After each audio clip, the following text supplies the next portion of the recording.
Picture a city of 4 million people where a woman's entire life, her home, her children, her right to exist in a neighbourhood, can be ended in a single evening by the sound of pots banging outside her front door. Now fill that picture with the smell of tallow fat and damp wool, and the particular sourness of a building where the windows haven't been opened since October. Add a husband who isn't bad exactly, just absent in the ways that matter most. Add a neighbour who has been watching you for months, cataloguing your movements the way a magistrate catalogues evidence. Add a street that goes quiet the moment you step onto it. Add one man who looked at you like you were worth looking at, and kept looking, and didn't stop. That's London, 1872, a city of gaslight and empire and ironclad, unforgiving rules about what women are allowed to want. We're going back there tonight. Not as historians peering through glass at a museum display of bonnets and moral pamphlets. We're living it. One woman, one terrible day. Everything she would have felt and feared and survived, or not survived, in the grinding, pitiless machinery of Victorian respectability. I make these history stories, and I genuinely have no idea if you're drifting off to them, or if you're the sort of person who finds it deeply soothing to hear about 19th century social destruction rituals while the rest of your household sleeps. Either way, I'm glad you're here. Get comfortable. Find the cold side of the pillow. Here we go. The first thing you need to understand about Victorian England, and I mean really understand, not just know as a fact, is that reputation wasn't a luxury. It wasn't a nice thing to have, the way a good coat is a nice thing to have. Reputation was infrastructure. It was load-bearing. For a working-class woman in 1872 London, your reputation was the thing that stood between you and the workhouse, between your children eating and your children starving, between having a roof over your head and sleeping on the embankment in November with the river smell coming off the Thames like something that died twice. You could not buy it back. You could not earn it back. Once it was gone, and everything built on top of it. The tenancy, the credit at the grocer's, the small network of women who passed information and favours and emergency halfpennies between themselves like a parallel economy, all of it went with it. And the instrument of its destruction wasn't a court of law or a church tribunal, not usually. It was your neighbours, the people who shared your walls and your pump and your yard, the people who knew your name and your husband's hours and the sound of your footsteps on the stairs. They had a word for what they did. Several words, actually, depending on where you were and how old the custom was. Rough music, skimmington, riding the stang, the caravari. Whatever you called it, the meaning was the same. The community had decided that you had broken a rule, and the community was going to make very, very sure you understood the consequences. Tonight, that community is yours. Those rules are yours. That punishment is coming for you. Your name is Agnes Hartley, née Cooper. You're 27 years old. You're standing in a kitchen that smells of boiled mutton and coal ash, and you can hear, if you press your ear to the thin wall that separates your 2 rooms from the landing, the sound of someone moving very deliberately on the other side of the door, the sound of someone who's been waiting. Let me tell you who you are before the world tells you what you've done. You came to London from Wiltshire 9 years ago, not from the pretty part of Wiltshire, not the rolling chalk downs and the cathedral spires and the fields that look like paintings. From the other part, the part with the tied cottages and the farm wages that barely covered the flour, the part where a wet August could mean a hungry winter and a bad harvest could mean something worse. Your father was a hedger, His father was a hedger. The men in your family had been cutting back the same hedges for the same landlords for generations beyond counting, and every one of them had died without owning the acre of ground they stood on. You left at 18 with a reference from the vicar's wife, and a letter of introduction to a Mrs. Partridge of Clapham, who needed a kitchen maid. The letter said you were hard-working and honest and of good character, which was true. It did not say that you could read better than most of the women on your street in London, or that you had a tendency to ask questions that made people uncomfortable, or that you had a kind of hunger in you. Not for food, though you knew that kind of hunger too, but for something you couldn't quite name, something more. Mrs. Partridge's kitchen was cold and the work was 17 hours a day, and the cook, a solid Yorkshire woman named Mrs. Beecham, communicated primarily through the strategic deployment of silence and sighs.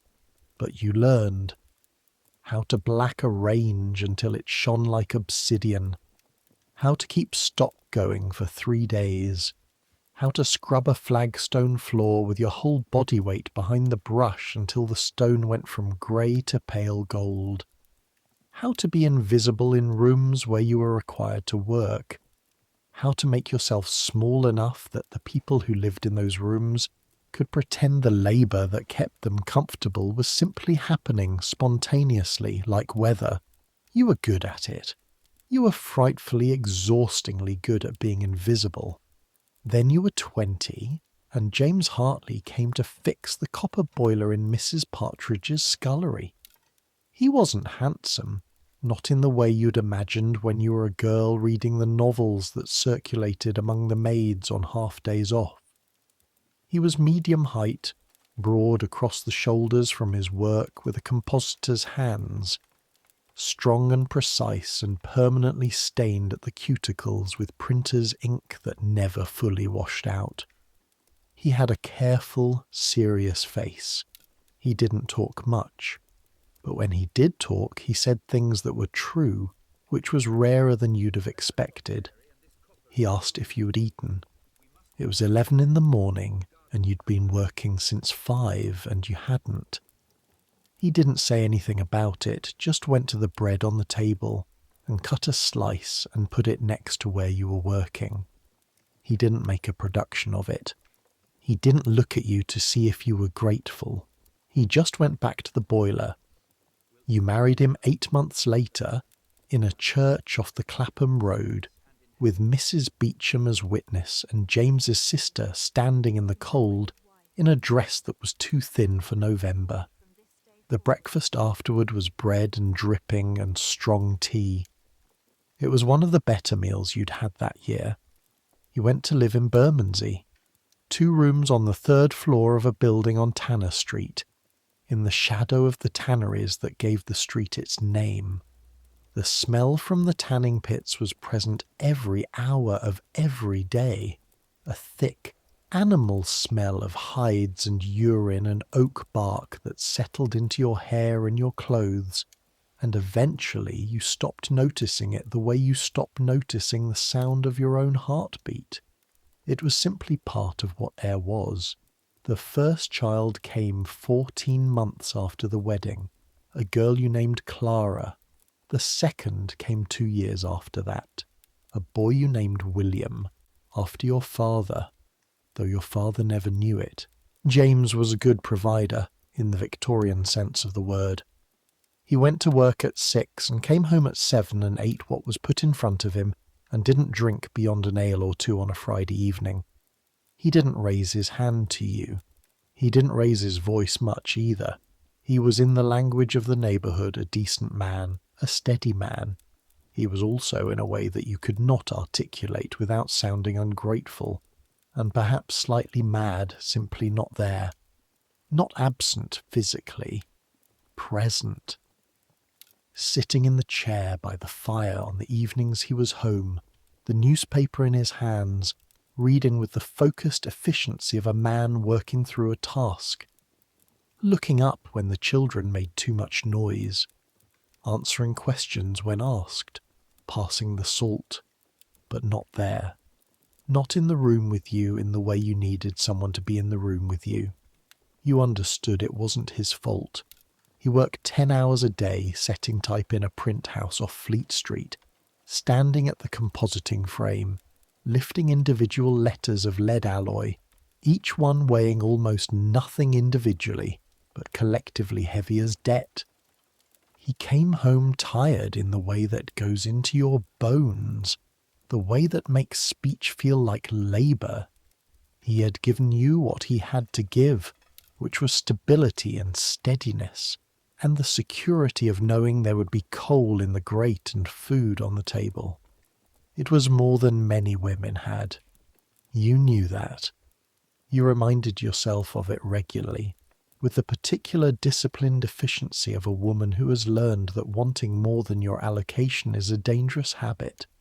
Still, the rooms were small, and the smell from the tanneries never fully left, and Clara was 5 now and William was 3, and some mornings you stood at the window looking out at the grey street below, and felt something pressing against the inside of your chest like a hand against a door. Not grief, not anger, exactly. Just the particular feeling of a person who suspects that the life they are living is not quite the life they were meant for, and who has learned very thoroughly not to say so out loud. Robert Fenwick came into your life the way most catastrophes do. Quietly, sideways, while you were paying attention to something else.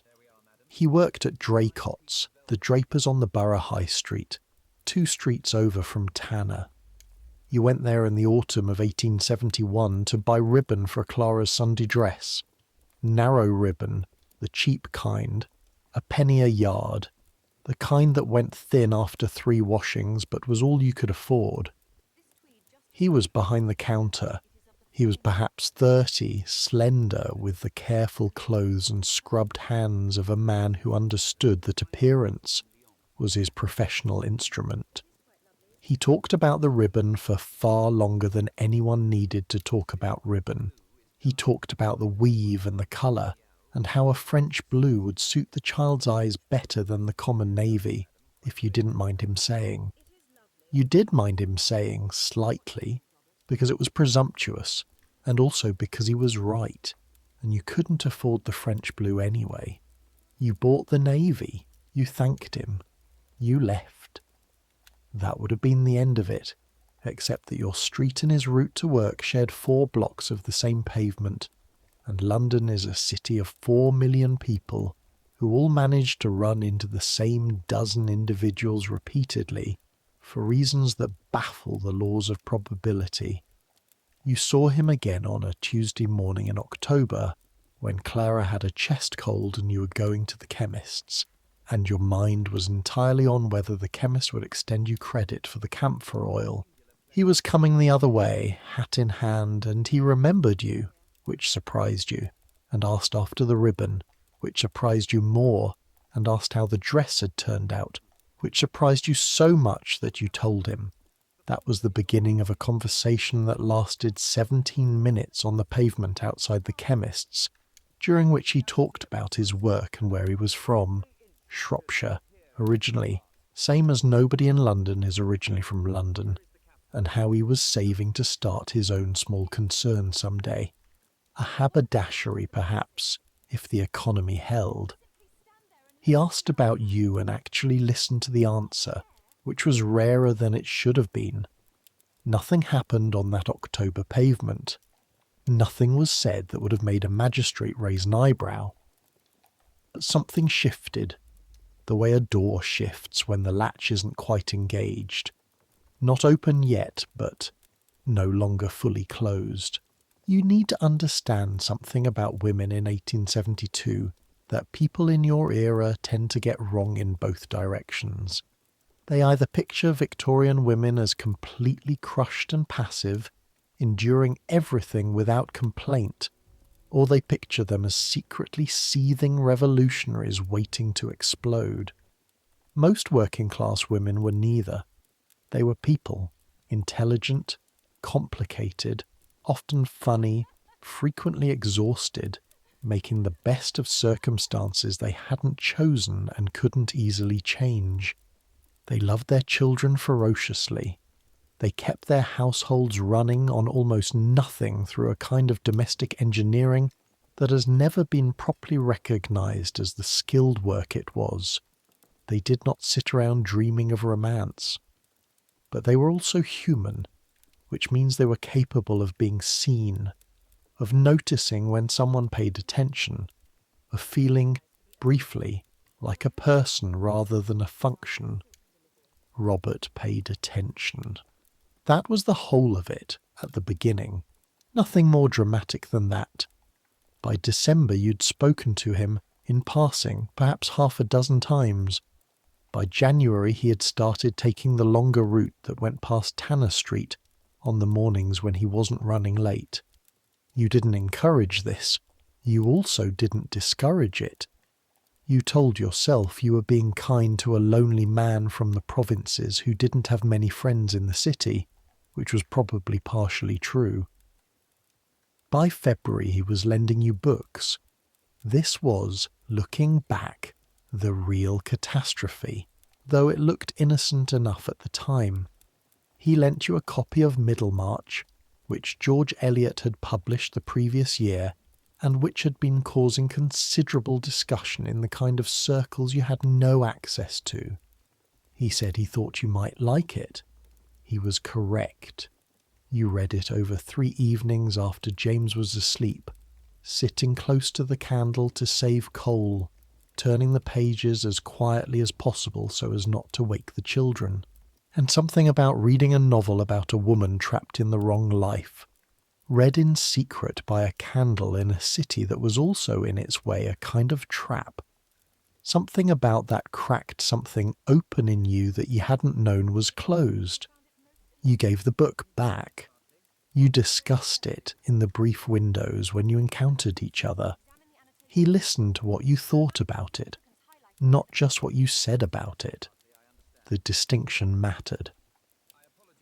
By March, you were meeting him on Wednesdays, which were the afternoons when James worked a late shift and wouldn't be home until 10, and the children were at the ragged school on Bermondsey Street until 4, which gave you 90 minutes in which you were accountable to nobody. You went to the small tea shop on Tooley Street where the woman who ran it knew how to be incurious about her clientele. You drank tea, you talked. Sometimes he brought another book. You were not naive about what this was. You were 27 years old, not 17. You had been married for 7 years and lived in Bermondsey long enough to have watched several women navigate the same territory. You knew exactly what you were doing and what it looked like from the outside and what it could become, and you did it anyway, with the specific, clear-eyed recklessness of a person who's been careful for so long that the carefulness itself has begun to feel like a kind of violence. In April, one of those Wednesdays, the tea shop was closed. The woman who ran it had a family illness. A note on the door explained. It was a cold day for April, rain coming in sideways off the river. You had nowhere else to go. Robert suggested his lodgings, which were nearby, which was the first time either of you made the step explicit, and you said yes, which was the second time. You are not going to be judged here. Not by this story, not by me, not in the telling of it. What happened in those rooms over the following 3 months is yours, and it was real, and it mattered to you. And you knew perfectly well, even at the time, that it was the most dangerous thing you had ever done. What you didn't know, what you couldn't have predicted with any reliability, was which specific Wednesday in late July would be the one when everything came apart. The answer turned out to be the 14th. The 14th of July, 1872 was a Sunday, which should have made it safe. James was at work. The print house ran Sunday shifts when a job was urgent, and there had been a political pamphlet that needed setting by Monday morning. The children were with James's sister in Peckham for the day, which happened perhaps once a month and was the closest thing you had to privacy. The building was quieter than usual in the afternoon heat, most of the families on your landing having taken themselves to the park or the river, or wherever people went on July Sundays when the city finally remembered that the sun was a thing. You had been careful. You had been so careful for so long in so many small ways that the carefulness had become automatic, invisible even to yourself. You had never been obvious. You had never been dramatic. You had never given anyone anything conclusive to look at. But in a building like yours, a Bermondsey tenement where the walls were the thickness of 2 bricks badly mortared, where the landing was shared, and the yard was shared, and the pump was shared, and everyone's domestic life was essentially communal whether they wanted it to be or not, carefulness has a limit. There is only so much privacy you can manufacture out of thin walls and Tuesday afternoons, and the studied incuriosity of a tea-shop proprietor. Mrs. Edith Potts lived on your landing. She was 43 and widowed, her husband having died of a stomach complaint 4 years prior, leaving her with 2 adult sons and a set of opinions that she kept in constant rotation, the way a mill keeps its wheels turning regardless of whether there's grain to grind. She was not a bad woman. She was a woman who had watched her own life become very small and had developed a corresponding interest in the lives of others, which is an extremely common human response to circumstances that leave you feeling powerless. She watched. She noted. She remembered. She had seen Robert Fenwick go up the stairs on 3 separate occasions when James was not home. The first time she might have accepted a plausible explanation. The second time she would have filed it in the category of evidence. The third time she would have started calculating what it was worth. What it was worth, in the social economy of a Bermondsey tenement, was not money. It was standing. The ability to be the person who knew. The person who, when the question eventually came, and it always eventually came, could say truthfully that she had seen it, that she could testify, that she had in fact been saying something about Agnes Hartley for some time to anyone who would listen, which was most people, because the same hunger for incident that makes life in a small community bearable also makes gossip the primary currency of exchange.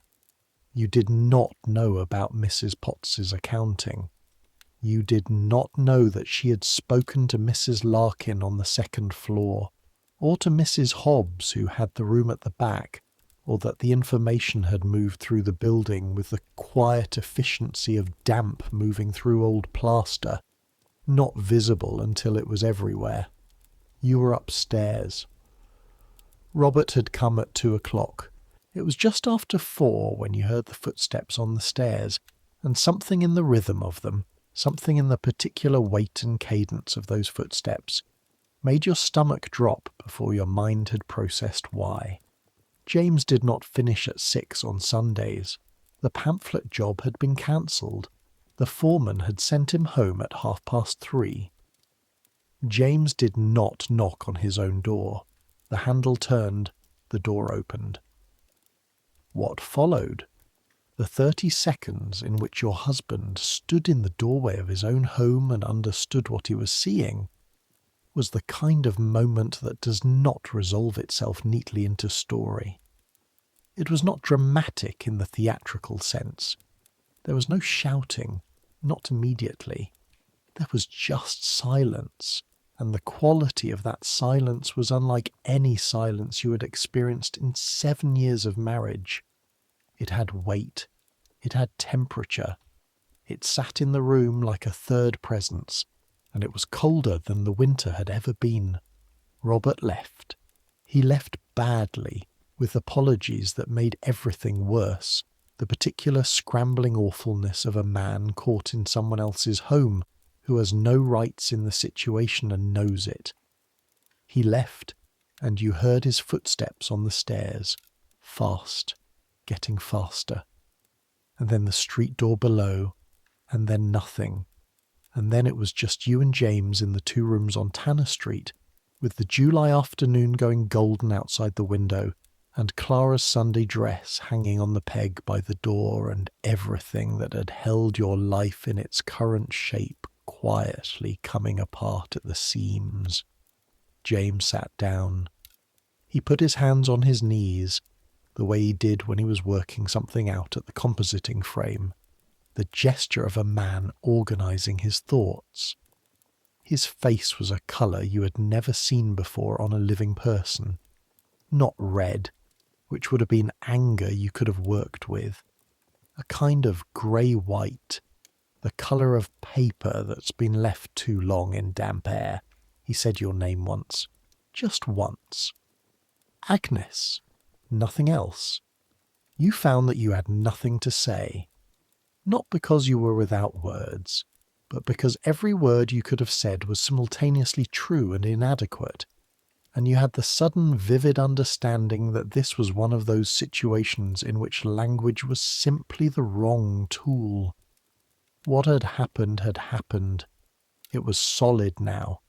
It had the particular solidity of things that cannot be unmade, the way a broken bone is solid even when it heals, always different from what it was before. James stood up again. He walked to the window and looked out at the street below for perhaps 2 minutes. Then he put his coat back on.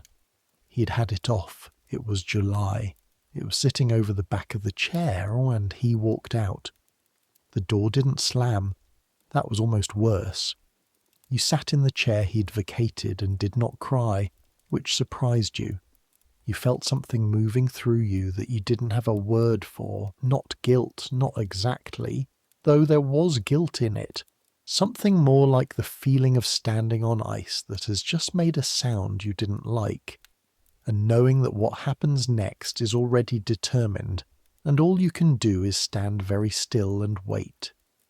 You sat there until the light went, until the sounds of the building changed from afternoon to evening, the families coming home, the children tired and argumentative on the landings, the smell of suppers being cooked on a dozen small fires, until Clara and William were back from Peckham, delivered by James's sister, who must have been told something because she looked at you with an expression you couldn't read and left quickly without the usual tea. You put the children to bed. You read William his story, the one about the rabbit that he wanted every night, and your voice was steady, and your hands were steady, and you were present in a physical sense in that small room with the 2 sleeping children, and you were nowhere near it in every other sense. James didn't come home that night. Let me tell you what the night was like. Not the events of it. There were no events. Not really. James's absence was an event only in the negative sense, the way a missing tooth is an event, a shape defined by what's not there. You lay in the bed you'd shared for 7 years, in the room that smelled of the tanneries and the particular mineral smell of coal dust, and the fainter, sweeter smell of the children sleeping on the other side of the thin partition, and you stared at the ceiling and thought in the specific, cycling, merciless way that you think when sleep has decided not to come. You thought about what you had done, not in a spiralling, self-flagellating way. Not yet. That came later. In a practical way. The way a general thinks after a battle that has gone badly. Here is the ground. Here are the positions. Here is what happened and what it means for what comes next. You had broken one of the central rules of Victorian working-class community. Not a law. Adultery wasn't a crime in the criminal sense. Not for women in the way it was in other centuries and other legal systems. But it was something worse than a crime, in some ways. It was a transgression against the social contract that held the community together. The unwritten agreement that made it possible for 40 people to share a building and a yard and a pump, without it all breaking down into chaos. The community had rules, and the enforcement of those rules was not delegated to the police or the courts or the church, not primarily.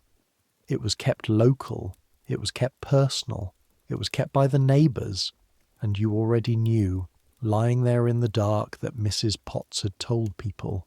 You knew it the way you know things sometimes before you have evidence, a kind of anticipatory knowledge, the animal instinct that reads the temperature of a building and translates it into information. The way she had looked at you on the landing in the past week, the way conversations had stopped in the yard when you approached, the way Mrs. Larkin had suddenly been unable to meet your eyes when you passed her on the stairs, you already knew. You just hadn't let yourself know that you knew. The city outside your window was doing what London does at 1 a.m, not sleeping exactly, but quieter. The constant noise settling into a lower register. Distant horses. A dog somewhere off toward the leather market. The sound of someone on the floor below coughing. The deep, ragged cough of a person with something in the chest that shouldn't be there. The distant sound of a watchman's rattle far away toward the borough. You thought about your mother, which surprised you. She'd been dead for 6 years. The consumption, the same illness that took so many people in the damp Wiltshire cottages. She had been a woman who lived by a very clear set of principles, not because she'd had the luxury of thinking them through, but because she'd had the experience of watching what happened to women who didn't.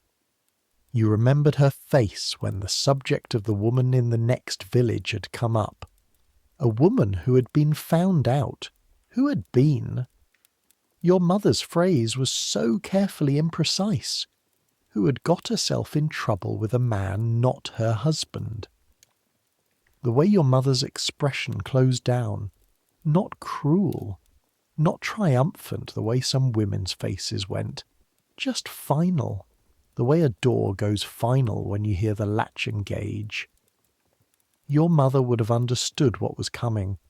She would have been frightened for you in a very specific, practical way, not a sentimental way. She would have said, you need to think clearly. So you thought clearly, or tried to. What you knew, James was gone and might not come back.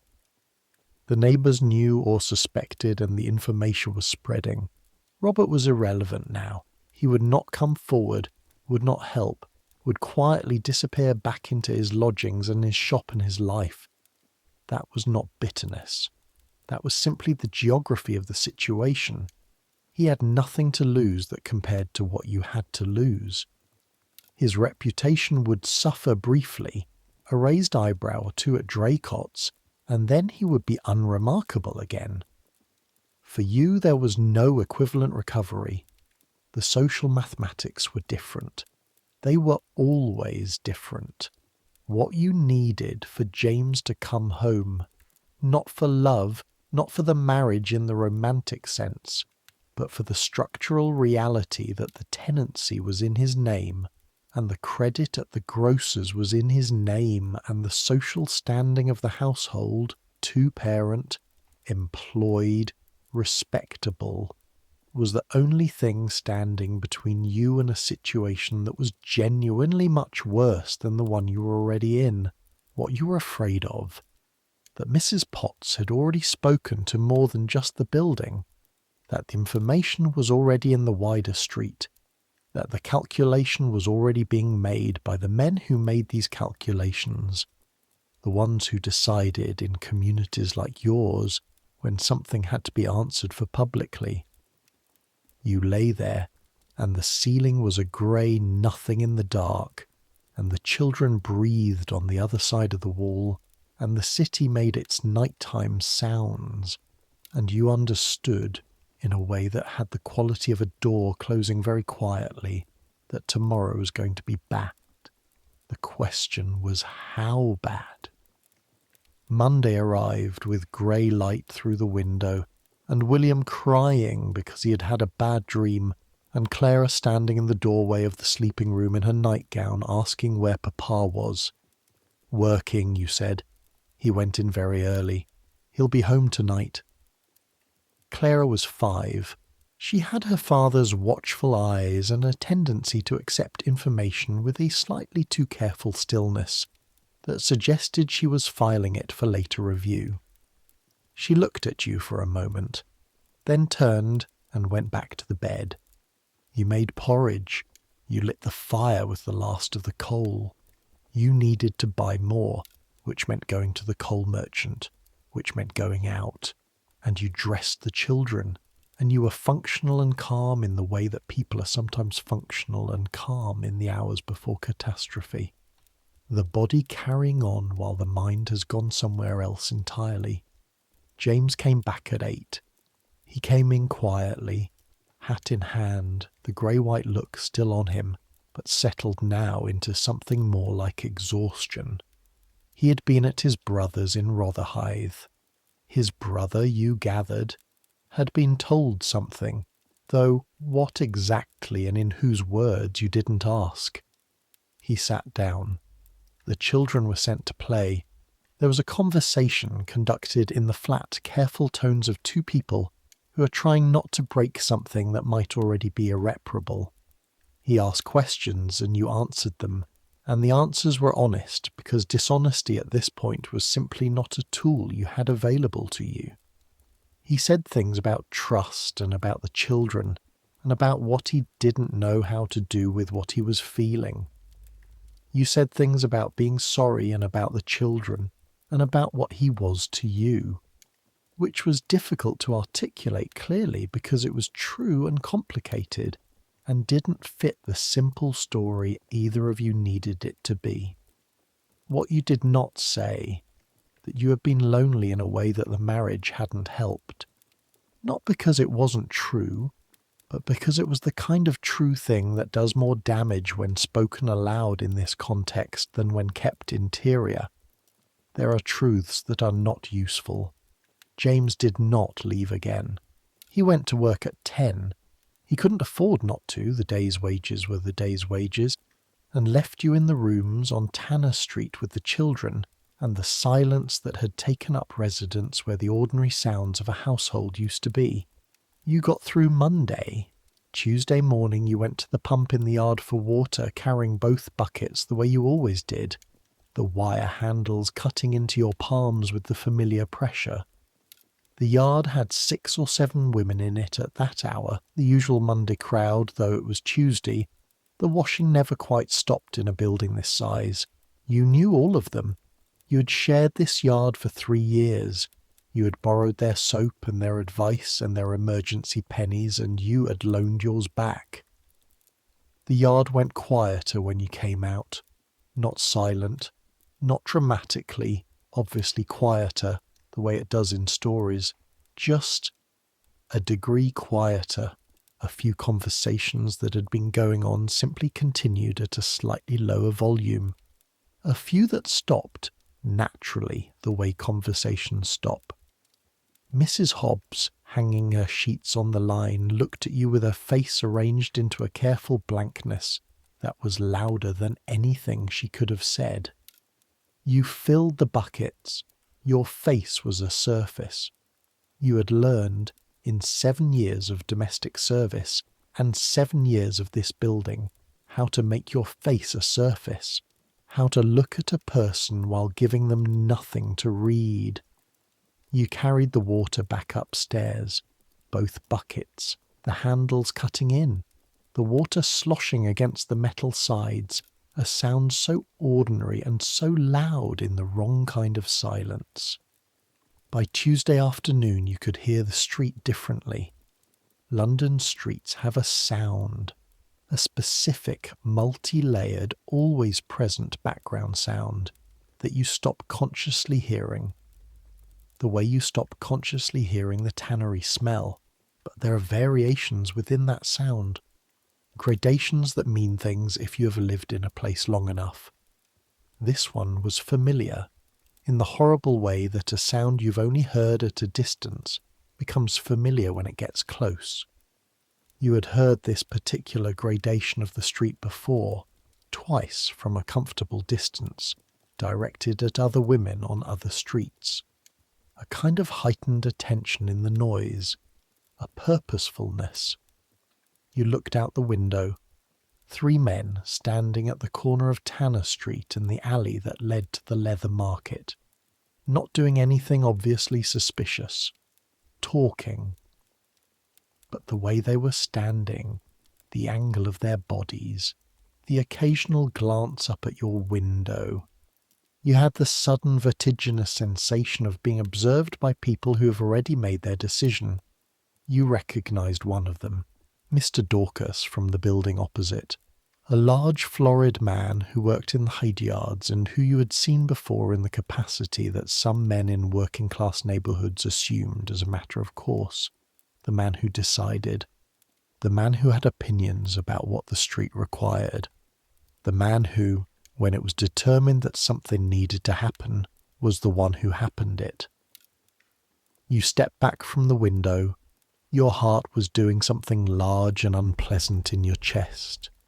You put your back to the wall beside the window and stood there for a moment with your eyes closed and counted your breaths the way a woman does when she has decided she's not allowed to fall apart yet. 1, 2, 3. From downstairs the sound of Mrs. Potts's voice in the yard, talking to someone, the words indistinct but the tone clear enough. The tone of a woman who has information and is distributing it. 4, 5. The children were in the next room. Clara had William's wooden horse and William was making his grievance known. Normal sounds. The sounds that meant the children were alive and close and didn't know yet that anything was wrong. 6, 7. You went and put the water on to boil, because what else do you do? The afternoon passed. James came home at 7, and the way he came home, quickly, from down the street without stopping to talk to anyone, the way a man comes home through a street that has started to look at him, told you that the information had reached his workplace. Someone had told someone who had told someone who worked at the print house. It travels at the speed of speech, reputation, which in 1872 was faster than the newspapers and almost as fast as the telegraph. He sat down.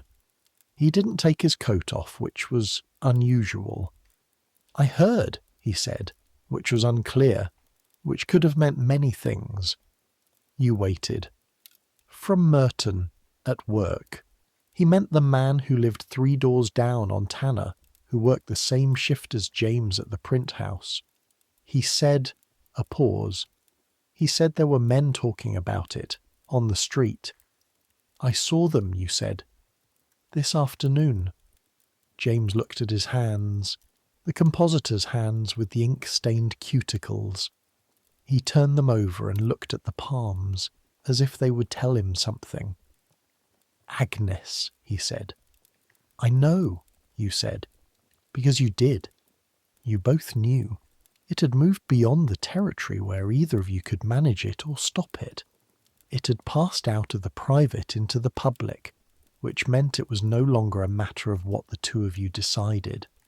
It was a matter of what the street decided. And the street in 1872 in Bermondsey was in the middle of deciding.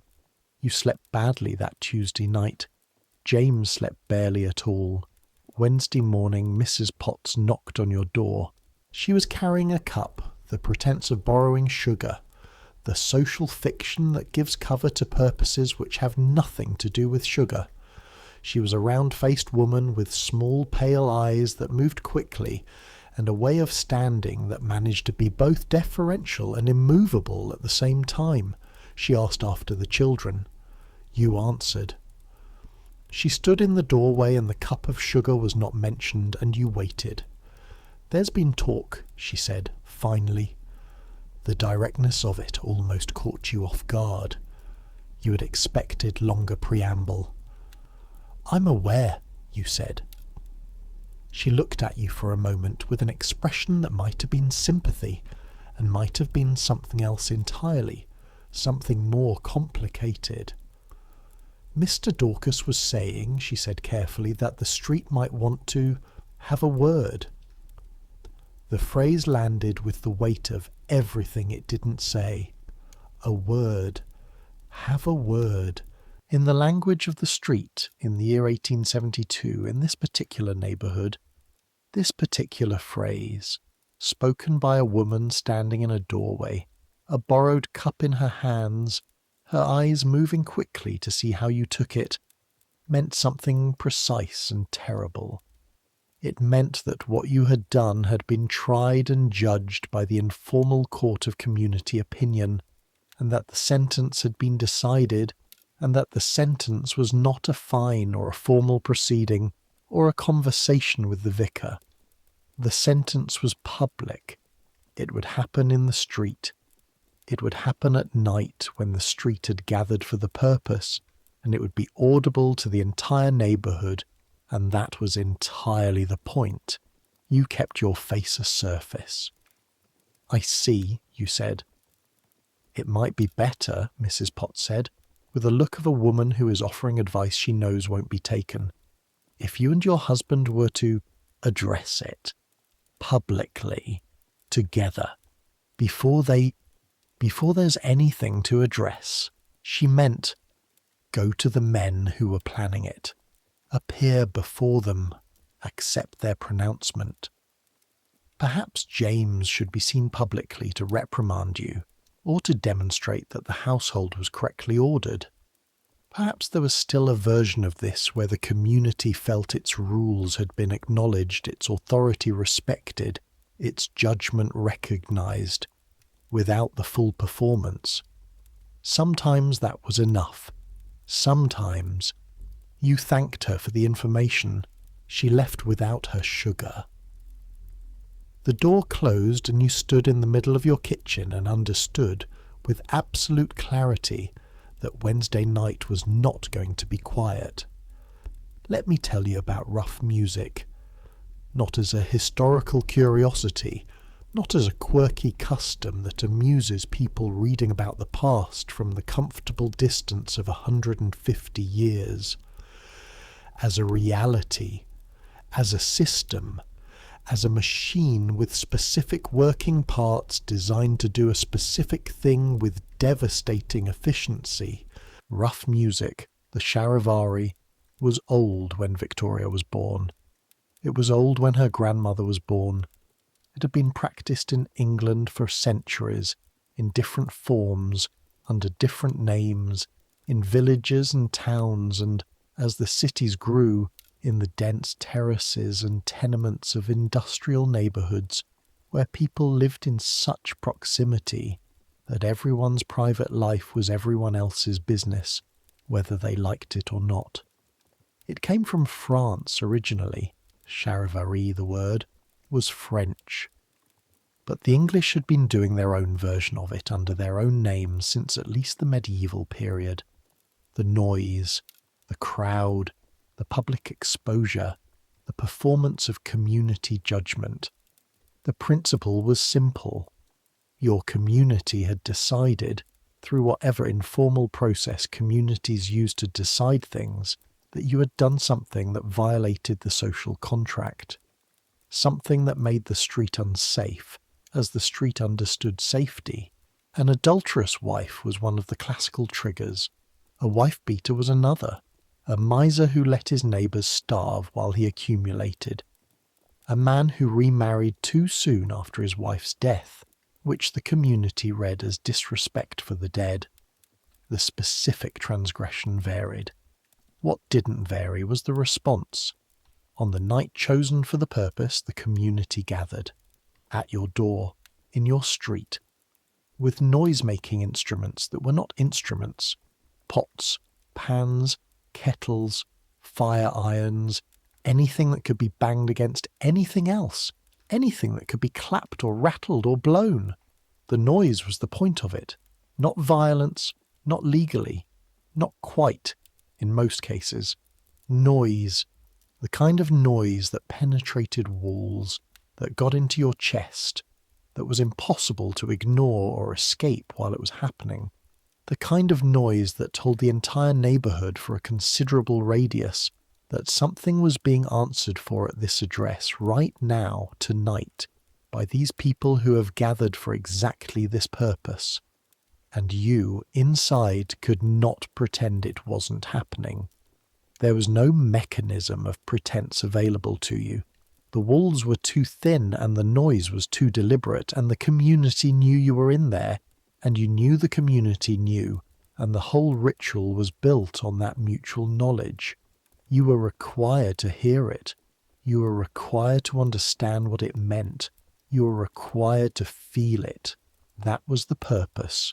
Not injury, humiliation, not damage to your body, damage to something else. Your standing, your sense of yourself as a person with dignity, your ability to move through this neighbourhood as though you were no different from anyone else. You had been found out and found wanting, and the rough music was the community's way of making absolutely sure you felt it. In some versions, in some centuries, it went further. An effigy, a rough figure made of straw or old clothes meant to represent you, was paraded through the streets, sometimes burned. Sometimes the person themselves was expected to appear at the door, to face the crowd, to accept the judgment. Sometimes the crowd simply continued until they were satisfied, which could mean an hour or could mean the whole night. Sometimes it came back the second night and the third. Sometimes it didn't stop until the family moved. You knew all of this, not in academic detail, not in the language of historians. You knew it the way everyone in your neighbourhood knew it, the way you know the rules of a game you've watched played without ever sitting down to play it yourself. You had been 5 streets away when it happened to the woman on Long Lane. She'd been found sleeping with her husband's apprentice, or that was the story, and you had heard it from your own room on that evening, a faint, distant, rhythmic banging that had seemed almost abstract at the time, a story at a remove. Now it wasn't abstract. Wednesday evening. James came home at 7 again.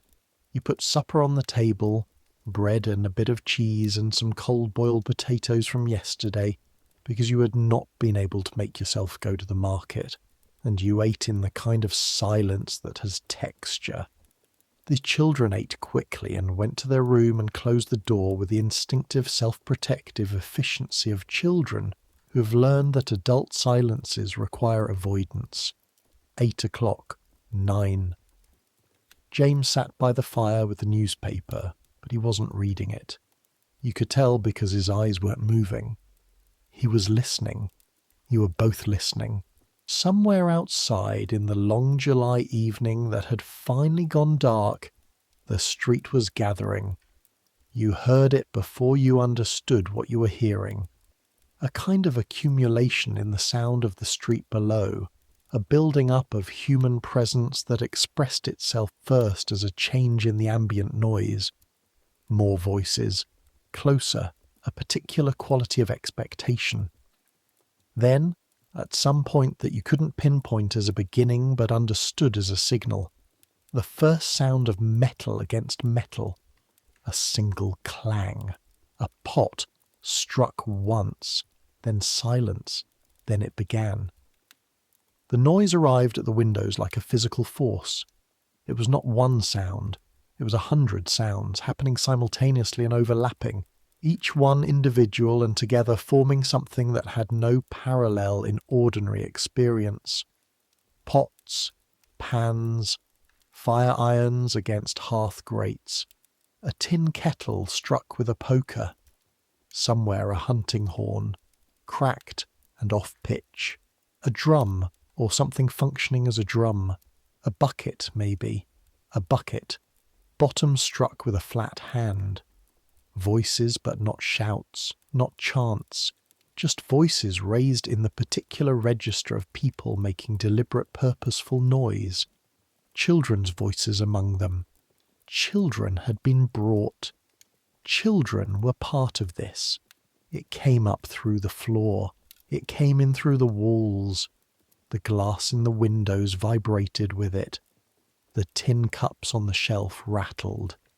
Clara, on the other side of the partition, started to cry. James stood up. He stood in the middle of the room with the newspaper still in his hand and his face doing something you'd never seen his face do before. Not anger. You'd seen anger. Not grief. You'd seen that too. Something that was both and neither. Something that lived in the intersection of shame and fury and helplessness.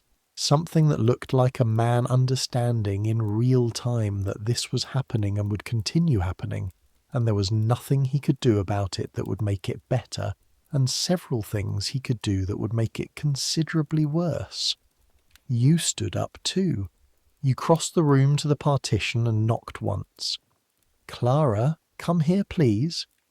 She came through, William on her heels. He'd woken up. Both of them red-eyed and frightened in the particular way children are frightened when something large and loud and entirely outside their comprehension is happening around them. You sat down on the floor with them, both of them against you, Clara's head on your left shoulder, William small and dense and warm on your right side, his fist in his mouth the way he still did when he was distressed, even though you'd thought he'd stopped doing that. You put your arms round both of them, and you did not look at the window.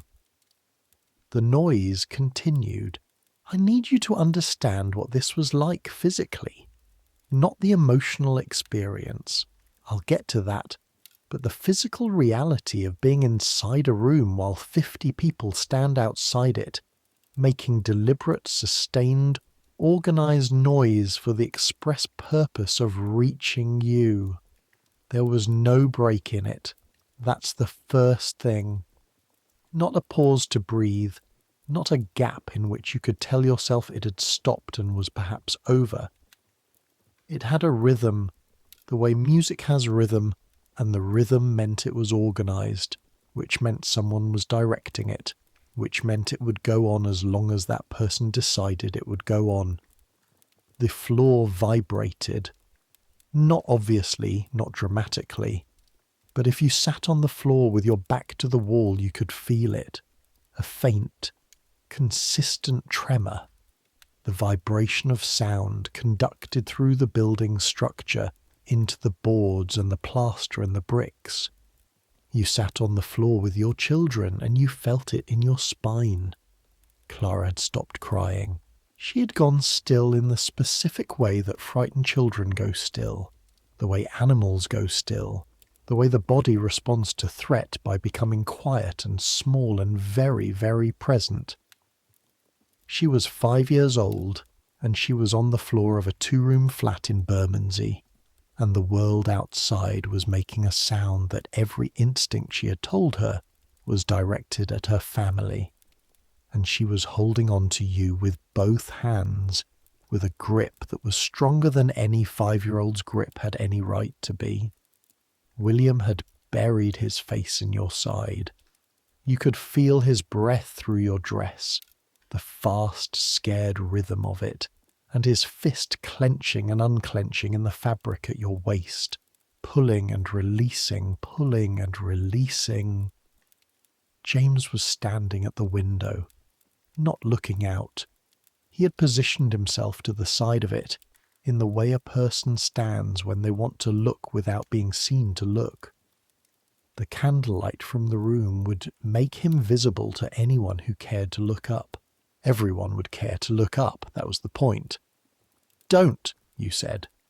He didn't move. "James, don't stand there." He moved away from the window. He sat down in the chair by the fire, which had gone low, and he put his elbows on his knees and his face in his hands, and he stayed there. From outside came the sound of a man's voice. Mr. Dorcas, you recognised it, that particular carrying rasp. Not singing exactly, not chanting, but vocalising something that had a rhythmic shape, the words unclear through the walls and the general noise. Others joined him. You couldn't make out all of it. You caught fragments.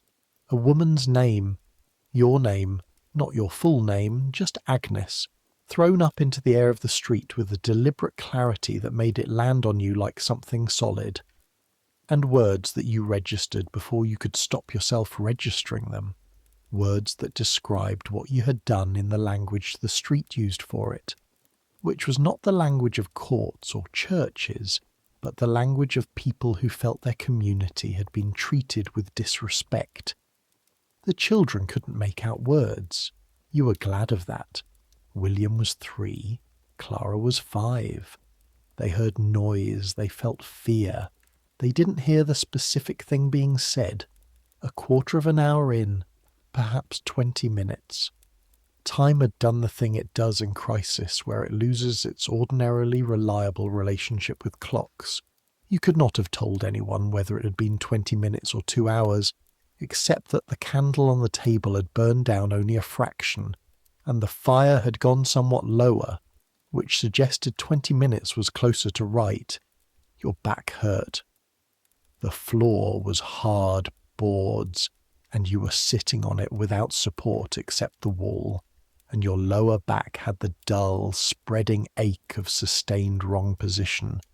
You didn't move. You kept your arms around Clara and William, and you stared at the far wall where there was nothing to look at. A bit of wallpaper that was peeling at the corner, a dark mark near the ceiling from a winter when the chimney had smoked badly, and you breathed. In, out, in, out.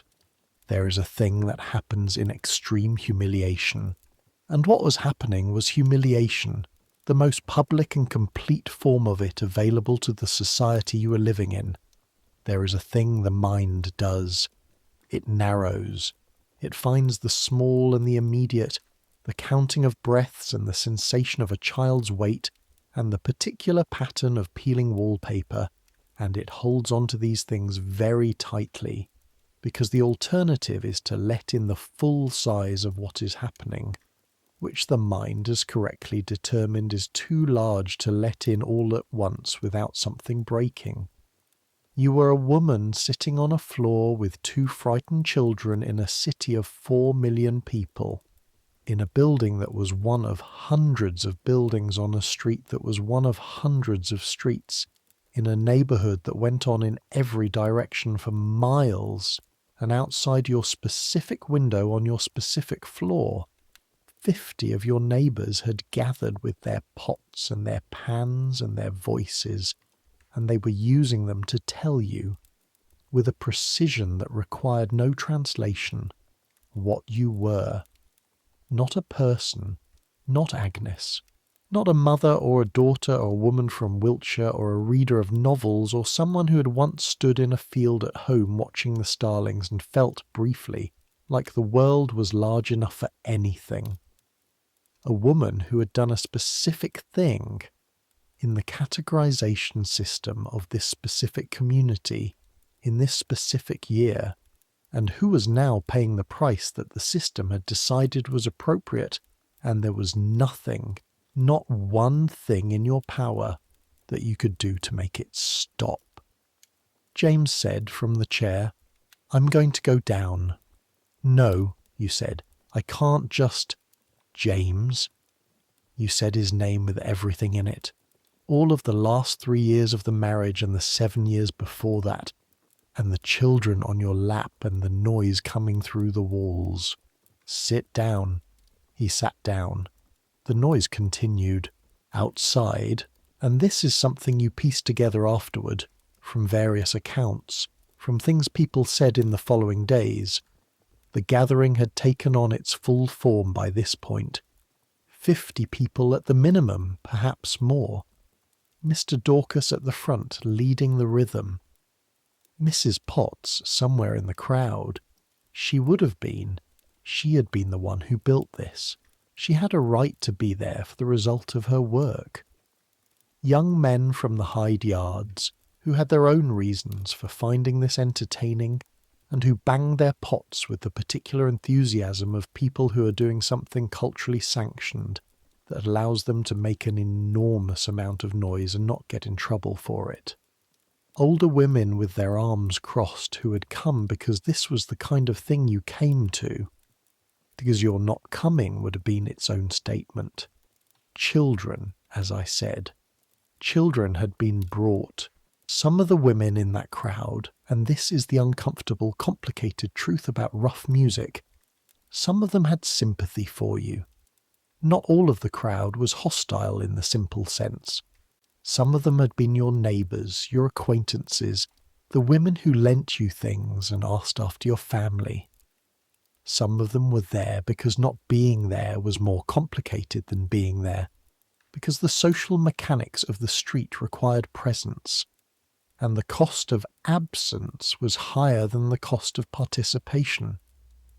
In any large informal gathering of this kind, there are people whose presence is essentially involuntary, whose choice to be there was made by a social pressure so consistent and pervasive that it stopped feeling like a choice long before the first pot was struck.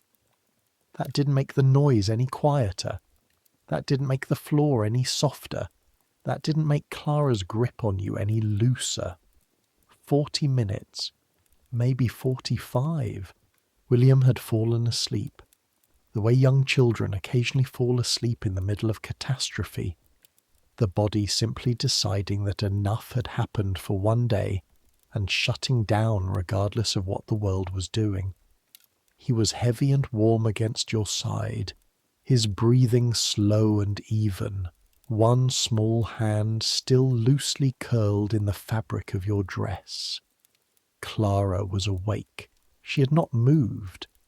She had said nothing for the last 20 minutes. She was 5 years old, and she was learning something about the world that 5-year-olds shouldn't have to learn, and you knew that, and you held her tighter, and there was absolutely nothing else you could do. Then something changed outside. The rhythm broke. Not stopped, but broke, shifted, became irregular in the specific way that means a crowd is in the process of reforming rather than dispersing. New voices, closer, a shouting match. Suddenly, 2 men's voices, one of them Mr. Dorcas and one of them younger, sharper. You didn't know whose voice it was. You heard it for perhaps 30 seconds, the 2 voices rising over the crowd's noise, and then Mr. Dorcas's voice dropped to something that was not quite agreement, but was clearly the end of the confrontation. And then, over the next 10 or 15 minutes, the noise began to ebb. Not all at once. The pots and pans stopped being banged in unison and became individual, sporadic. Voices dropped. The crowd outside began its process of dispersal. The way crowds disperse piece by piece. People drifting away in ones and twos.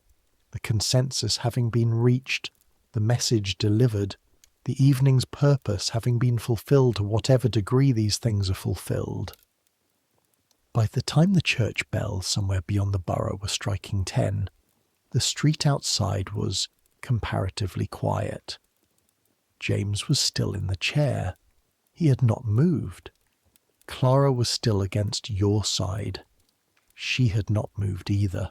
You sat on the floor in the silence that followed the noise, and you understood something that you had known theoretically before this evening, and that you now knew entirely in your body, in the place where the floor had been pressing against your bones for an hour. This was not over. The noise had stopped. The crowd had gone home. The pots and pans were back in their kitchens, but nothing was over. Thursday morning arrived with the particular cruelty of ordinary things. The sun came up. The birds in the eaves of the building across the street made their bird sounds. The city began its work with the same relentless mechanical regularity that cities maintain regardless of what has happened in individual lives. Carts on the cobbles, voices from the street, the distant sound of the bells at St. Mary Magdalene, which were the bells nearest to Tanner Street, and which you had long since stopped consciously hearing. Now they hit you like something physical. 3, 4, 5, 6 o'clock. Time to get up. Time to light the fire. Time to get the children's breakfast. Time to continue existing, which turned out to be the requirement no matter what else had happened. Your body ached from the floor. Your neck was stiff from the angle you'd held it at for an hour, rigid and still in the automatic posture of a person trying to hold things together by not moving. You unwound yourself from Clara. She'd gone to sleep eventually around 9:30, sheer exhausted weight finally overcoming the fear, and laid her carefully down on the bed in the inner room, still dressed, and you stood up, and your spine made a sound like a green branch bending, and you stood in the grey morning light of the kitchen, and you thought, today you have to go outside. That was the next part. That was the thing the rough music was designed to make into an ordeal. Not just the night itself. The night was part of it. The immediate physical experience of the noise and the crowd and the 45 minutes on the floor.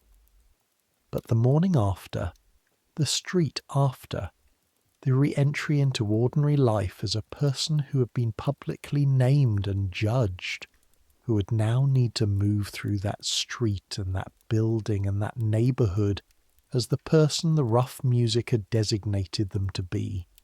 In a village it would have been different, in some ways more complete. In a village you were visible to everyone, always, and social death had a more total geography. London was larger. You could, in theory, disappear into the anonymity of 4 million people. But you lived in Bermondsey, and Bermondsey was, within the larger city, a village in the ways that counted. The same people, the same pump, the same streets between the market and the tanneries and the railway arches, the same faces at the windows. You couldn't afford to move, not immediately. The tenancy was James's, and James was still there, and moving would require money you didn't have.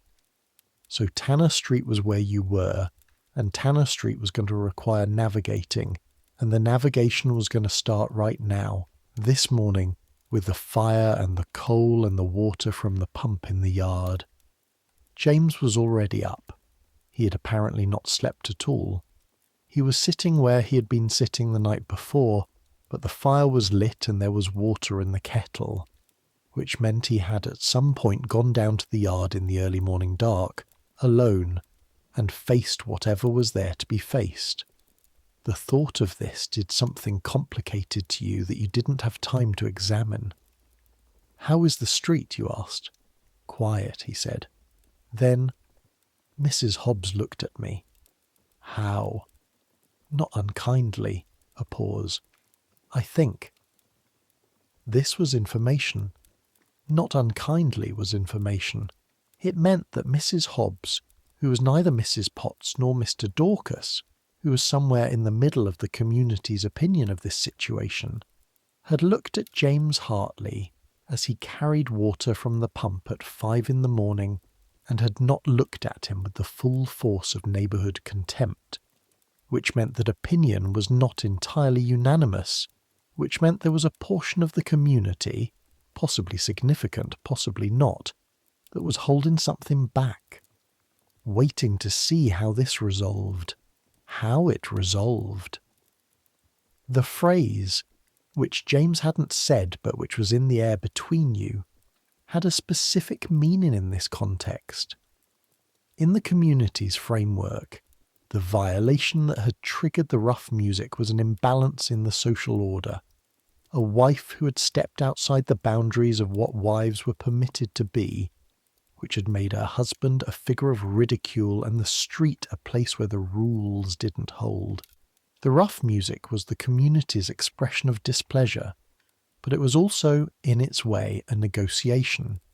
It said, "This has happened, we have registered it, we've made our feelings known." Now the question was what happened next. If the household demonstrated that the order was restored, if James was seen to have reasserted control, if you were seen to be appropriately, the word people used was chastened, though it covered a range of things from genuinely sorry to visibly diminished, then the community might in time move on. Might. There was no guarantee. The rough music could return. It returned in some cases 3 nights in a row. In some cases it came back a week later, a month later, triggered by a second offence or simply by a community that hadn't felt the first round was sufficient. But the immediate question, the question of the next hour of the morning, was simpler and harder than all of that. It was just the pump in the yard. You went down, you took both buckets, you walked down the stairs, which creaked the way they always creaked. The third step from the top, the specific creak that was familiar to you in the dark, familiar in the cold, familiar in the way that the sounds of a home you've lived in for 3 years are familiar, and you went into the yard. Mrs. Hobbs was there, and a young woman from the top floor whose name was Patience, which was a name given to the children of very devout families, or very optimistic ones, and who worked in one of the leatherworking establishments and was perhaps 22 and generally minded her own business. And a woman you didn't recognise, visiting someone in the building carrying a pot. You went to the pump, you pumped the water. Your hands on the handle, the cold iron of it, the resistance of the first pump, the moment when the water came, were exactly as they had always been. Nothing about the physical act of pumping water had changed. The water was the same brown-tinged, slightly brackish London groundwater it always was. The buckets were the same buckets. Mrs. Hobbs said, "Morning, Mrs. Hartley." 2 words. "Good morning, Mrs. Hartley." Not a conversation, not kindness, but not silence, and not the turned back, and not the expression that says you're no longer worth acknowledging. "Morning," you said. You filled the buckets and went back up. Your hands were shaking on the handles going up the stairs. Not from the weight of the water, though the weight was real. From the effort of the 2 minutes in that yard, which had taken more out of you than anything you had done in a considerable time. That was Thursday morning. One morning. A single exchange at a pump. That was going to be every morning for the foreseeable future. The children had breakfast. James went to work. You were left in the rooms on Tanner Street with Clara and William, and the particular silence of a Thursday in July when the building was mostly emptied of its working inhabitants, and the street noise came in through the window, and you were alone with the reality of what you were now. The afternoon brought a visitor you hadn't expected. Her name was Reverend Staines's wife, though everyone called her Mrs. Staines, because that was what you called a vicar's wife in 1872, regardless of the fact that the woman herself had a name, Eleanor, that she had been using since before the vicar had been anything more than a curate at a parish in Lambeth. She was perhaps 50, small and upright, with a face that had committed to an expression of concerned efficiency some years ago, and appeared to be comfortable with that commitment. She wore grey and navy, always, the colours of a woman who decided practicality was a theological virtue. She knocked at 3 in the afternoon. She introduced herself, which wasn't necessary. You knew perfectly well who she was, the vicar's wife who ran the parish's charitable visiting committee, who organised the Sunday school on Bermondsey Street, who appeared at the bedsides of the sick and the doorsteps of the troubled with a regularity that people in the neighbourhood found either comforting or mildly terrifying, depending on their circumstances. She asked if she might come in. You let her in because you didn't see a convincing alternative. She sat down in the chair James had vacated, which was still slightly warm, he'd been back briefly at lunchtime, and she accepted the offer of tea, which you made, standing at the fire with your back to her for the 2 minutes it took to boil. which gave you time to compose your face into something you could wear. "I heard about last night," she said, when the tea was in front of her. "I imagined you might," you said. She had, as Mrs. Staines always had, the quality of paying full attention. This was not, you had gathered from others, always comfortable. It was attention without obvious judgment, which was either genuine or a very practised performance of the genuine, and you had never been able to determine which. "How are the children?" she asked. "Frightened," you said. Clara especially. She didn't understand what was happening. "No," Mrs. Staines agreed. "They wouldn't." A pause. She looked at her tea. "Mrs. Hartley, I'm not here to discuss the circumstances that led to last night. I want to be clear about that. That is between you and your husband, and ultimately between you and God. And my opinion on it is not what matters." You waited. "What matters," she continued, "is what happens now. Practically. The parish has resources. There are women who have been in difficult situations and who have been helped to continue, to rebuild something." Another pause. "The Church Penitentiary Association has accommodation for women who—" "I'm not going to a penitentiary," you said. The word came out flat and clear before you decided to say it. Flat not from anger, you were past simple anger by this point, but from the absolute bone-deep conviction of a person who has understood exactly what is and isn't on the table. Mrs. Staines didn't flinch. "I understand. My children are here. My husband is here. Whatever has happened, I am not going to an institution." "I understand," she said again, and she might have actually. "I'm not recommending it. I'm listing what exists, not what I think you should do." She looked at you directly. "What I think you should do, and I say this with every practical intention and not as a moral statement, is to make yourself visible in the parish in the next few weeks. The market, the church, if you're willing. Not to perform anything, but to be present, to make it difficult for people to sustain something that requires your absence to sustain it." You looked at her. "That's unusually pragmatic advice for a vicar's wife," you said. Something moved in her face that might have been amusement. "I've been a vicar's wife for 22 years in Bermondsey, Mrs. Hartley. I have a very pragmatic relationship with moral theory." She finished her tea. She left. She did not say anything about what you had done, which was either restraint or strategy or both. And she left behind her a specific kind of silence.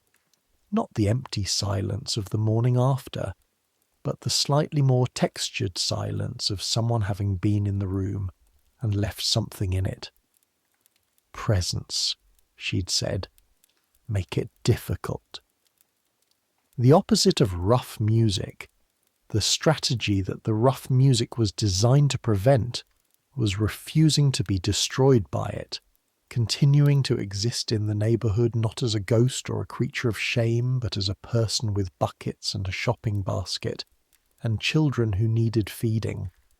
The rough music wanted you gone, driven out or driven in, so far inside, so thoroughly humiliated that you stopped taking up space. The refusal was just taking up space anyway, going to the pump, going to the market, looking people in the eye. It sounded simple. It was the hardest thing you would ever do. Friday morning, you went to the market. Let me tell you what that was like, because this is the part that gets left out of the histories. The execution makes a good story. The dramatic moment, the crowd, the specific terrible event. What doesn't make a story is the Friday morning after, the woman with the basket walking through the borough market with her face arranged into something that cost everything she had to maintain. The borough market in 1872 was, as it had been for centuries, the primary food market for South London. It sat in the shadow of Suffolk Cathedral, crammed into the space between the railway viaduct. The London Bridge Railway opened in 1836, running on arches that went directly through the old market and were accommodated by the traders building around them and the cathedral precinct. The smells at 7 in the morning were extraordinary in the particular way of a market that deals in everything. The sweetness of autumn vegetables, the sharp richness of aged cheeses, the copper-bright smell of fresh-cut meat, the dry sweetness of grain stalls, and over all of it the smoke from the railway engines on the viaducts above, dropping their particular combination of coal soot and steam down onto everyone below. You knew this market. You had shopped here 3 mornings a week for 3 years. You knew which fishmonger had the freshest whiting and which one padded the weight. You knew the woman who sold potatoes from a cart and who would, if you waited until 8:30, give you the broken ones that wouldn't keep for a halfpenny less than the full price. You knew the man at the cheese stall who had once given Clara a scrap of rind when she'd been standing too close to his display, with an expression of frank longing. Today the market was the market. The same stalls, the same smells, the same 8 o'clock crowd of women working through their shopping. You moved through it with your basket and your face and your list. 2 women from Tanner Street saw you before you saw them. You knew this because the thing that happens, the small shift, the brief hesitation, happened.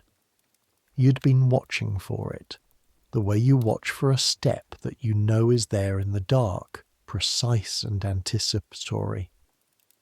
One of them, Mrs. Briggs from the ground floor, made the decision to look away and keep walking. The other, a woman named Mrs. Shaw, who was a few years younger than you, made the decision, and you could see it being made, the visible decision, the brief reckoning, to continue looking. Mrs. Hartley, Mrs. Shaw said, nodded, kept walking. That was it. That was the exchange. You bought potatoes. You bought a bit of cod. You bought the bread from the baker you always went to, and he sold it to you, and he was either unaware or unmoved by your situation, and you took the bread and you thanked him and you put it in your basket and you walked back to Tanner Street. You went to the pump. You went to the market. You were present. Presence cost you something every single time. It cost a kind of interior resource that has no name in the Victorian vocabulary you are living in, but that we might now call dignity.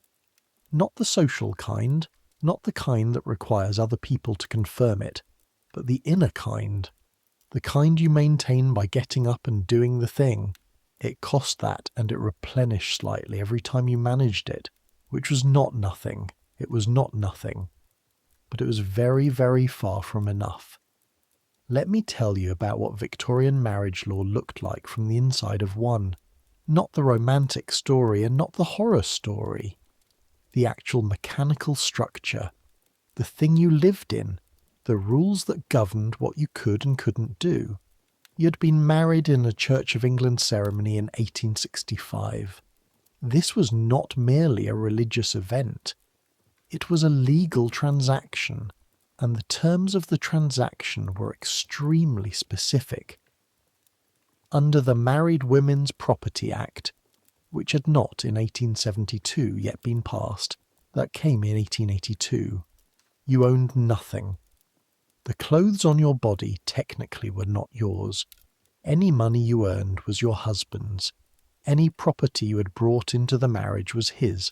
If James had decided to pick up and leave, he would have had, at law, the right to take everything that was in those 2 rooms, including the children. I don't say this to generate sympathy. I say it because it was true, and because the truth of it was the context in which every decision you were making in July of 1872 was being made. You had broken a rule. The rule was backed not just by social custom and neighbourhood opinion, but by the full weight of law, of church, of the entire institutional apparatus of Victorian England. The situation was not symmetrical. Robert Fenwick was not being subjected to rough music. His landlady had not organised a gathering of his neighbours. He had not been visited by a vicar's wife offering institutional solutions. This is not a complaint. Complaints require an addressee. There was no one in 1872 to whom this particular complaint could be addressed in terms that would produce a useful response. What you could do with the knowledge was hold it inside you like a stone and use it as ballast. Use it to resist the idea that what was happening to you was a natural and inevitable consequence of a natural law. It was a consequence of a specific set of social arrangements made by specific people at specific times for specific reasons. It was not written in nature, it was written in the Marriage Act and the common law and the customs of Bermondsey, and all of those things had been written by people, and what people wrote they could eventually unwrite. That was not comfort, not in July 1872, not in the immediate present tense of the thing, but it was something. What you were navigating in practical terms was this. You needed James to stay, not because you still believed in the marriage in the way you had believed in it at 20. You were honest with yourself about that, if nothing else. But because the alternative was worse by an order of magnitude you found genuinely difficult to contemplate. Without James, without the wages and the tenancy and the social structure the presence of a husband provided, your options narrowed to almost nothing. You could not sign a tenancy in your own name. You couldn't easily get work that paid enough to cover a room and feed 2 children without the certification of good character that would follow you, or rather wouldn't follow you, from Tanner Street. The workhouse was at the far end of that road. The workhouse, which in 1872 was still very much what it had been for decades. A place of last resort that was designed to be unpleasant enough that no one who had any other option would use it, and which was therefore populated entirely by people who had run out of other options, and which had a way of keeping them. You'd been inside Bermondsey workhouse once, accompanying a parish volunteer who was delivering garments. Once was enough. The smell of it, the particular institutional smell of mass poverty, of hundreds of people living in enforced proximity on insufficient food, with insufficient light and insufficient warmth, was in a category of its own. The people you had seen there, the women in the women's ward in their workhouse uniforms, with the look on their faces that you couldn't quite name because you had never seen it anywhere else. A look of comprehensive humiliation, of everythingness having been removed. That look had stayed with you. You were not going there. You were not taking your children there. So James needed to stay, and for James to stay, not just physically, but in the sense that mattered, the sense that the household remained functional, and the tenancy was paid and the structure held. James needed to believe that the marriage was recoverable, which meant you needed to make that case. This was its own kind of humiliation, and you were clear-eyed about that too. The marriage you were working to recover was not the marriage you would have chosen if there had been anything to choose from. It was the marriage that kept you above the waterline. The honesty of this did not make you a bad person. It made you a person who understood the exact shape of the cage they were in and was acting accordingly. James had not brought up the subject of leaving. He had not brought up the subject of separation, which in 1872 was a complicated legal and financial proceeding that neither of you could easily afford. He had gone to work and come home and eaten what was put in front of him, and sat in his chair and not, as far as you could tell, started the process of deciding to end things. This might have been paralysis. It might have been a kind of loyalty that had outlasted the conditions that had created it. You couldn't tell, and it wasn't the moment to ask. The second week after the rough music, you spoke to him properly. Not through the medium of careful domestic routine, not over the children's heads, but in the evening after the children were asleep, in the low-voiced, careful way that conversations happen in two-room flats when you're trying not to be overheard by your neighbours, who have already proven themselves to be thorough listeners. You said, "I know what I did." You said, "I'm not going to insult you by pretending it didn't happen, or wasn't what it was." You said the things that were true without performing them, without the emotional theatrics that the situation might have been expected to require, because you were both tired people in a small room at the end of a very difficult 2 weeks, and the theatrics would have been for an audience you weren't interested in playing to. He listened. He said things. Some of them were angry. Some were sad. One or two were, you were surprised by this, perceptive in the way that quiet, contained people are sometimes perceptive when they finally speak, having had a long time to think. He said, "I knew something was wrong. For a long time. I didn't ask because I didn't want to know the answer." You sat with that for a moment. "That wasn't fair to either of us," you said. "No," he said. Another long silence. The sounds of Tanner Street outside, cart in the distance, someone in the building above walking their late-night circuit of restlessness. "I don't know what to do," James said. He said it simply, without self-pity, just as a statement of fact.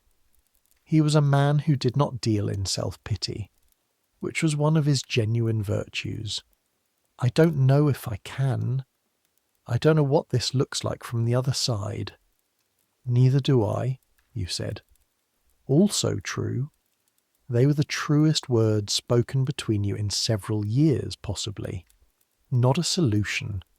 Not a reconciliation in the storybook sense. Just two people in a small room in Bermondsey telling each other the truth about what they didn't know, which was not nothing. James didn't leave. Here is something that historians don't always foreground when they write about Victorian respectability, because it doesn't fit the clean narrative of oppression and resistance that makes good academic chapters. The community that had organised the rough music against you was not your enemy. Not simply, not uncomplicatedly. The women who had come with their pots and their silence and their presence. They were your neighbours. Their daughters played with Clara on the stairs. Their husbands worked in the same industries, breathed the same tannery air, caught the same damp in their lungs from the same damp buildings. They were people living on the edge of the same knife edge you were living on, where one bad week, one absent wage, one illness could tip the whole household into catastrophe. They had built something fragile and collective, this neighbourhood, a web of credit and borrowing and watching out, of women who would sit with your sick child and lend you their coal scuttle, and tell you where the good fish came from on Thursdays. It was held together by rules, some written and most not, and those rules were not arbitrary. They were the mortar in the wall. They were what kept the whole structure standing. What they thought you had done, and they were not wrong about what you had done, only about its weight and meaning, was risk that structure.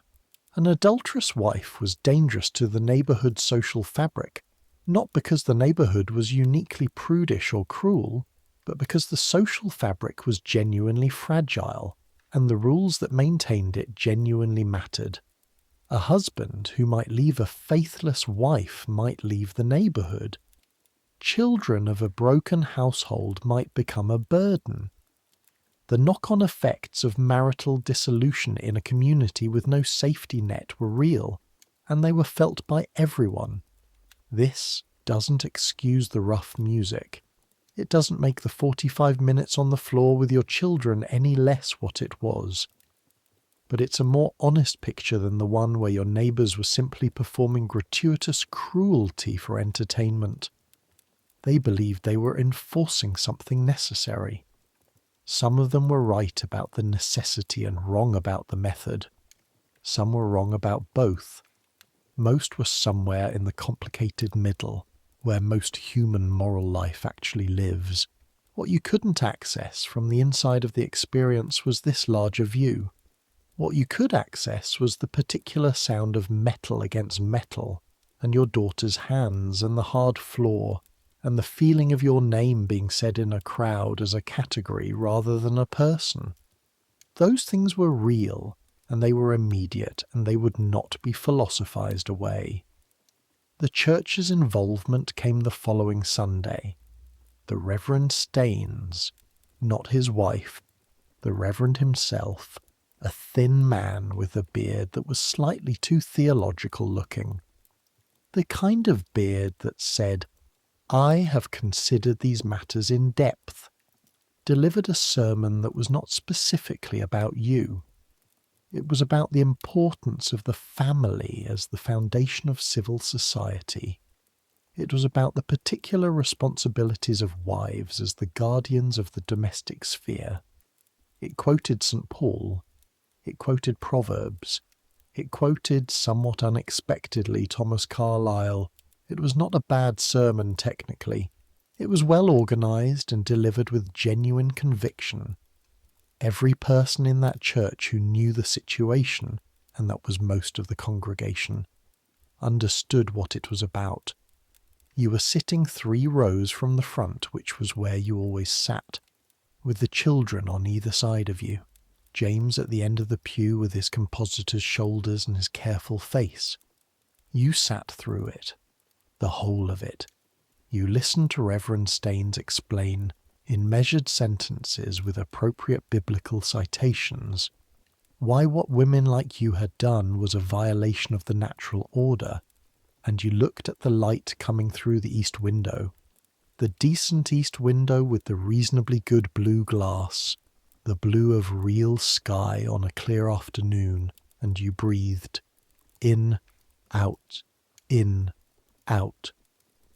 After the service, a woman named Mrs. Fairclough, whose husband ran the copperage on Leathermarket Street and who was, by the standards of Tanner Street, prosperous, came and spoke to James, briefly, shook his hand, said something you didn't hear.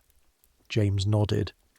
Mrs. Fairclough looked at you with an expression that landed somewhere between pity and the specific assessment that women give other women when they are calculating whether they are worth continued acknowledgement, and then moved on. James translated this correctly. She said I was a good man to stand by you. Stand by you. As if you were something that required standing by, a wall or a leaning structure, something that couldn't support its own weight without the addition of a man's proximity. You said, yes, that was kind of a... You said it neutrally. James heard the neutrality. Agnes, I know, you said. I know. And you did know. You knew that Mrs. Fairclough's assessment was genuinely favourable to the household standing in the neighbourhood. You knew that James's presence in that church on that Sunday next to you, publicly visible, was doing practical work of exactly the kind Mrs. Staines had told you to do. You knew that the calculation of benefit versus pride, whether to accept the narrative of the erring wife standing next to the long-suffering husband, came out in favour of acceptance if what you were trying to do was survive the next month in Tanner Street with your household intact. You just found it very, very difficult to be grateful for it. The walk home was a Sunday walk, the children asking for the treat that came with good behaviour in church, which was a penny between them for the sweet shop on the Borough High Street. You said yes, and James said yes, and you walked the 7 minutes from the church through the quiet Sunday streets. quiet in the way Sundays were quiet in 1872. The non-Sabbatarian noise of weekdays replaced by a different human sound, families and churchgoers and the particular Sunday quality of light on old stone buildings. And you bought Clara and William their sweets, and you watched them eat them, and you let the day continue. 3 weeks after the rough music, 4 weeks. The community, having made its statement, entered the phase of watchfulness. This is the phase that comes after the event itself in these situations, not the dramatic moment but the long aftermath, the sustained attention of neighbours who are watching to see how the thing resolves. Did the household survive? Is the wife visibly chastened? Is the husband reasserting his position? Is the family unit maintaining the form that the community requires it to maintain? You are living inside that watchfulness every day. The pump in the yard, watched. The market, watched. The Sunday church, which you now attended with clockwork regularity, watched. The way you spoke to James in public spaces where you might be seen, watched. The way James spoke to you, watched. The watchfulness was not openly hostile. Most of it was entirely ordinary. The baseline observational quality of neighbours in close proximity, who have always been aware of each other's domestic lives. You had watched them too, after all, and had known things about their households without particularly trying to know them. But now it had a purpose. Now it was calibrated, and you could feel it the way you feel a current in water even when you can't see the water moving. Clara felt it too. Clara was 5.5, old enough to feel the quality of the street and not old enough to understand why it was different. She had started doing a thing she hadn't done before the rough music. Before going out to play on the stairs or in the yard, she would come and find you first. She would stand near you for a moment, not quite holding your hand, not quite asking for permission, close enough that you could feel the warmth of her, and then she would go out. She had done this thing on the morning after the rough music, and you had understood then, in the specific and dreadful way that mothers understand things about their children, what had changed. She had heard the noise. She had felt the directed quality of it, even without being able to name what she was feeling. She had learned something that night about the world's capacity to focus its attention on her family in ways that were not benign, and her response was to make sure you were visible before she moved out of your vicinity. You held that knowledge carefully. You held it the way you hold something fragile, with attention and without pressure, because the alternative was to do something with it that the 5-year-old in question couldn't be asked to bear. William didn't understand. He was 3. He understood the presence of his rabbit, the taste of porridge, the location of his mother and father, the approximate distance at which things became dangerous. He was cheerful in the uncomplicated way of 3-year-olds whose physical needs are met, and this cheerfulness was a kind of grace in those weeks. He came to you with his horse and his demands and his insistence on the story about the rabbit every night, and the demands and the insistence were so completely, magnificently ordinary that they became a kind of anchor. The routine of the household, which you had always maintained, which you had always understood as infrastructure rather than performance, continued. You cooked. You cleaned. You managed the money with the precision that the money required, which was absolute. A shilling was a shilling, and there were no shillings available for sentiment or indulgence. You kept track of what was owed to whom, and what could be paid when, and what needed to be borrowed, and what could be deferred, and what could absolutely not be deferred. This was skilled work. It had always been skilled work. It continued to be skilled work during and after crisis, which was perhaps the most depressing thing about it. Let me tell you about the economic realities of Tanner Street in 1872, because they're the frame around everything else, and they're worth understanding precisely. James earned 23 shillings a week as a compositor. This was a decent wage for the class. Compositors were skilled workers, and the print trade was organised enough that the wages were better than most. The London Typographical Society had fought for years to maintain that rate against the master printers, who would have happily paid less. 23 shillings a week, 47 or 48 working weeks in the year, allowing for illness and slack periods. Call it roughly £55 a year, more or less. The rent on the 2 rooms was 4 shillings and sixpence a week, which came to about £11 and 15 shillings annually. That left approximately £43 for everything else: food, coal, clothing, shoes, soap, candles, the oil for the lamp, the occasional doctor's fee, the school penny for Clara's ragged school, the incidentals and emergencies that any household generated with monotonous regularity. £43 a year for a family of 4 in 1872 London. That was not poverty. Poverty in Bermondsey looked different, more desperate, more immediate. But it was tight. It was the kind of tight where you knew where every shilling was at every moment, where a broken boot could require a week of adjustment to accommodate, where the difference between a week with fish twice and a week with fish once was a real and felt distinction. This was the arithmetic you were managing every day, with or without a public shaming ritual in the background. The routine continued. The arithmetic continued. The days added themselves to each other with the patient indifference that days have. Weeks passed in the way weeks pass when you are focused on the act of surviving them. Not dramatically, not in a way that would make a story, with the particular unremarkable texture of ordinary life that is, in the long run, the texture of most of life. You got through the days because days are something you get through, and the mechanism for it is simpler and more stupid than anyone going through it feels it should be.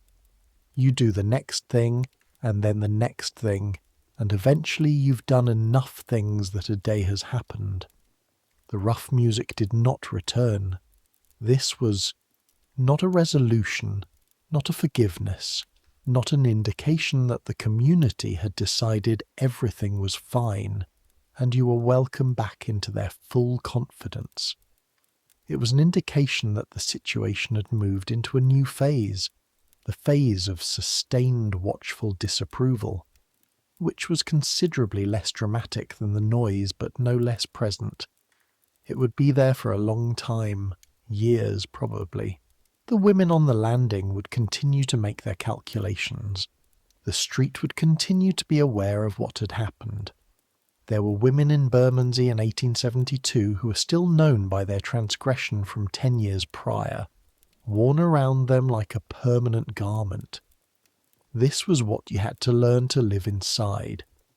One evening in late August, the heat had broken by then, the particular thick London summer heat that made the tannery smells worse, and the rooms upstairs unbearable. James came home with a book. He put it on the table.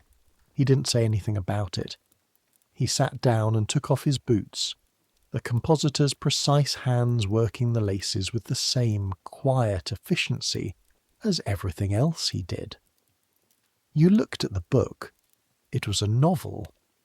Mrs. Gaskell's North and South, which had been published in the 1850s and which you had never read.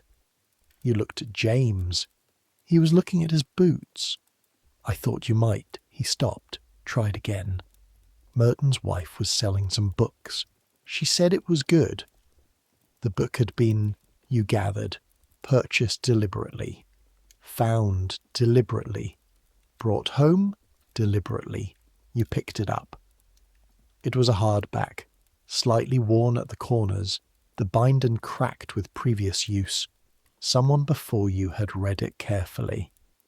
"Thank you," you said. James nodded. He put his boots by the door and went to wash his hands. It was not much. It was not a declaration or a renovation. It was a man who had gone to some trouble to bring home a book for his wife in August of 1872 in Bermondsey, in the middle of the most difficult period of their marriage. It was a gesture in the direction of a version of things that might eventually be bearable. That night, after the children were asleep, you read the first chapter. Now let me take you somewhere wider for a moment. I want to show you the full geography of what you are inhabiting, because it's easy, from inside the rooms on Tanner Street, to lose the larger picture, and the larger picture is worth seeing. In 1872, in the city where you were living this particular life, the question of what women were, what they were permitted to want, what they were allowed to be, what the law and the church and the community were entitled to require of them, was being argued about loudly and at every level of society, in ways that would have seemed completely alien to your grandmother's generation, and that are still, in some ways, being argued about now. The Divorce and Matrimonial Causes Act had passed in 1857, 15 years before your particular August.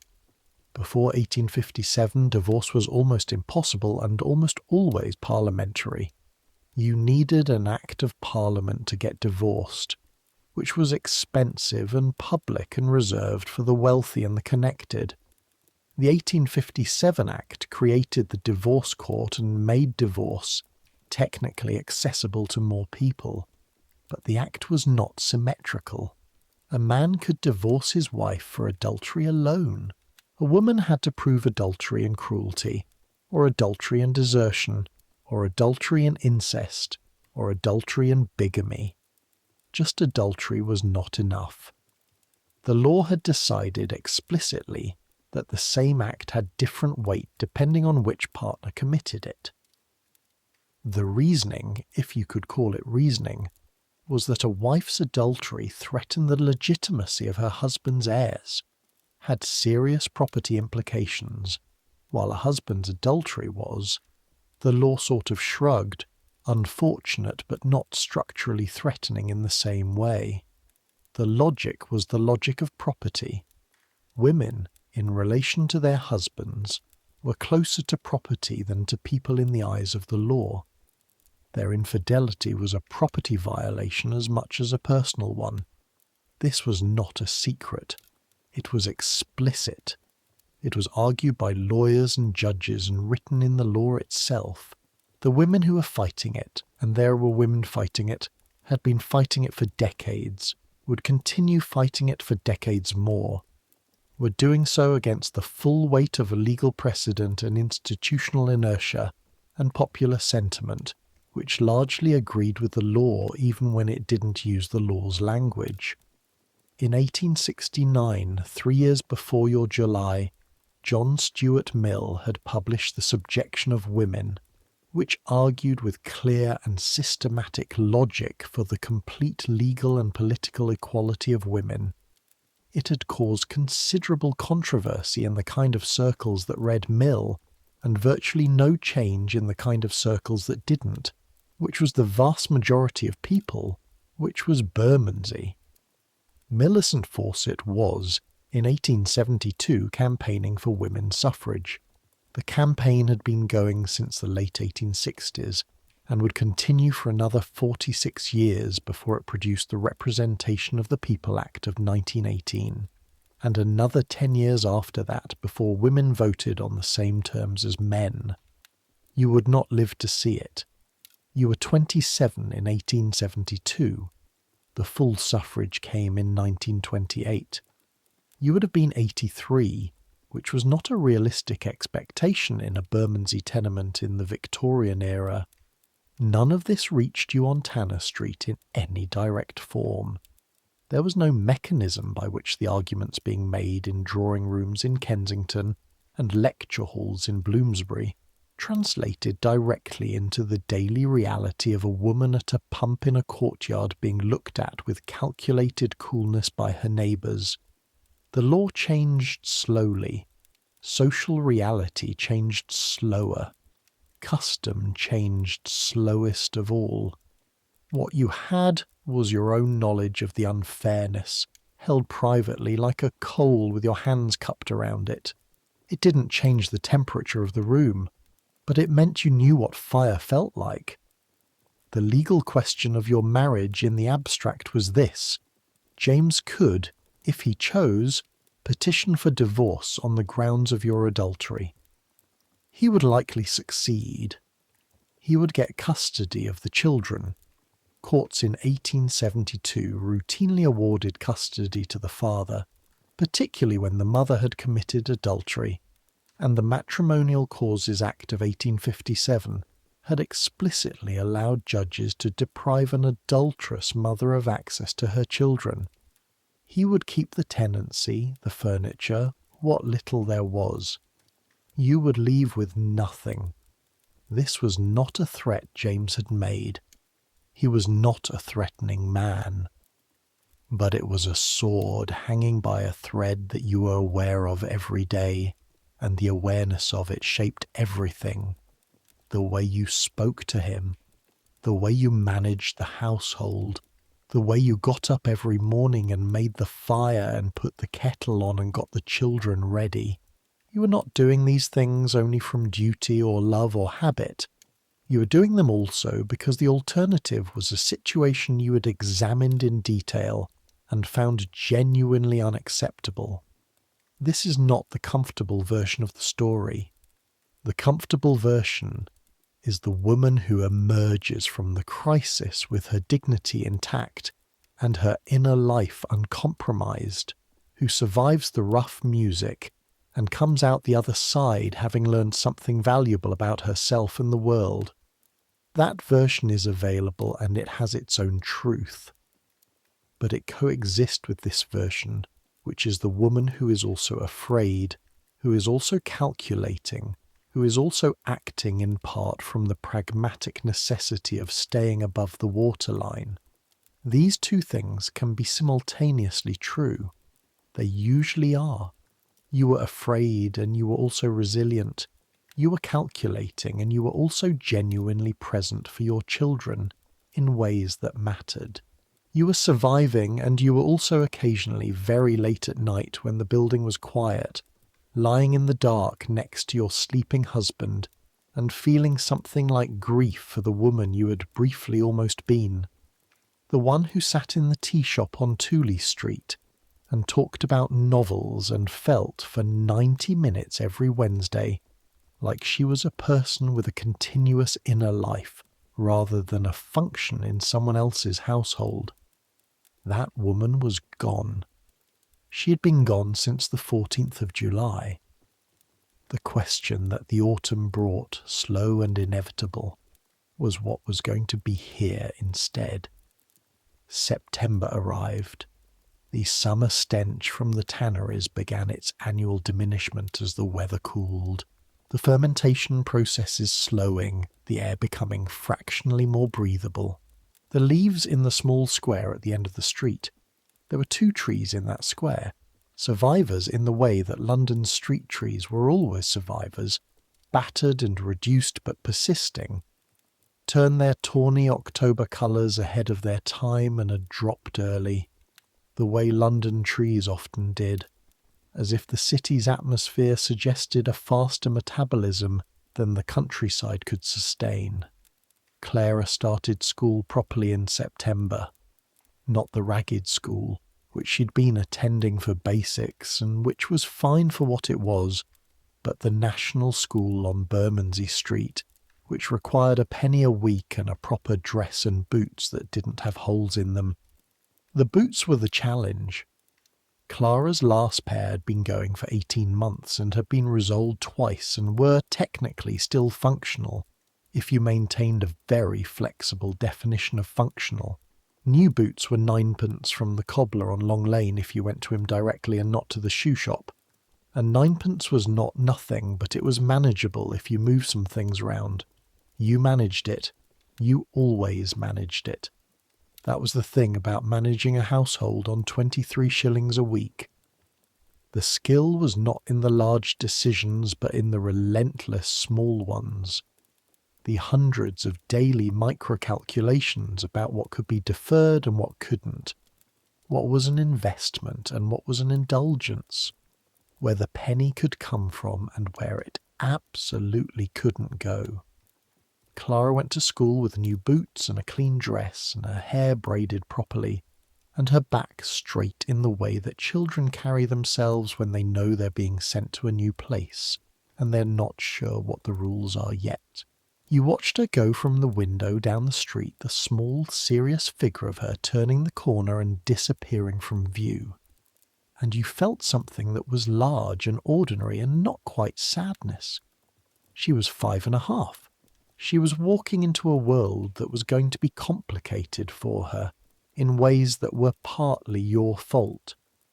Her mother was a woman that some of the women on Tanner Street did not fully acknowledge.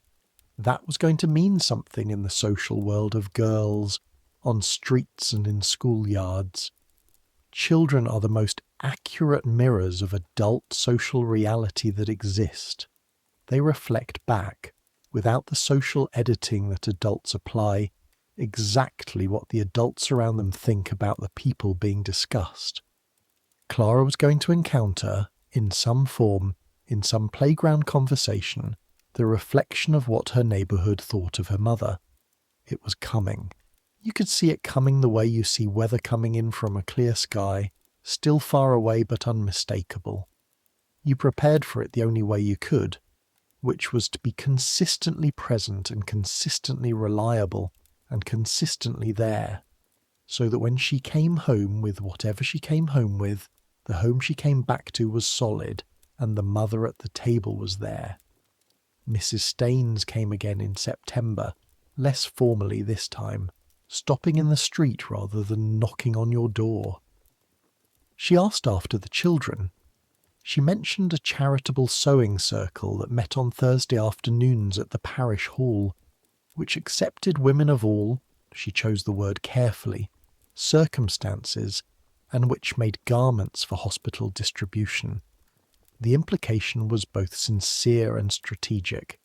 A public visible activity, virtuous, communal, observed, that would allow your re-entry into the neighbourhood's shared life as a contributing member rather than as a subject of discussion. You went to the sewing circle on the second Thursday of September. The parish hall was a room at the back of St. Mary Magdalene, low-ceilinged and plain, with a row of windows that let in a reasonable amount of light on the south side, and a smell of must and old paper that no amount of regular use seemed to fully dispel. 8 women were already there when you arrived, sitting in a rough semicircle with their work in their laps and their individual baskets of thread and pins and spare needles on the floor beside them. You knew 3 of them. Mrs. Hobbs from your building, who had said good morning to you at the pump, and who now looked up when you came in with a brief nod that was neither welcoming nor hostile. A woman named Mrs. Calloway from Leathermarket Street, who went to the same church, and who had a sister-in-law in the same situation as yours, which you knew, because the sister-in-law was a regular topic of conversation on Tanner Street, and which meant Mrs. Calloway either had sympathy for your situation, or could comfortably hold both judgments simultaneously, which most people could. And an older woman, perhaps 60, who you had seen at the market but didn't know by name, who had the settled, slightly removed quality of a woman who has been through enough that other people's dramas have ceased to generate much emotional investment. The other 5 were strangers, which was a relief. You sat down. You took out the piece of work you'd brought. A child's shirt you'd been hemming. Not precisely what the circle was making, but presentable. Mrs. Staines introduced you briefly and accurately. Mrs. Hartley from Tanner Street, who's come to help with the hospital work. That was all. No other framing. no caveat or context. You began to sew. For the first 20 minutes, you were entirely focused on the specific act of sewing.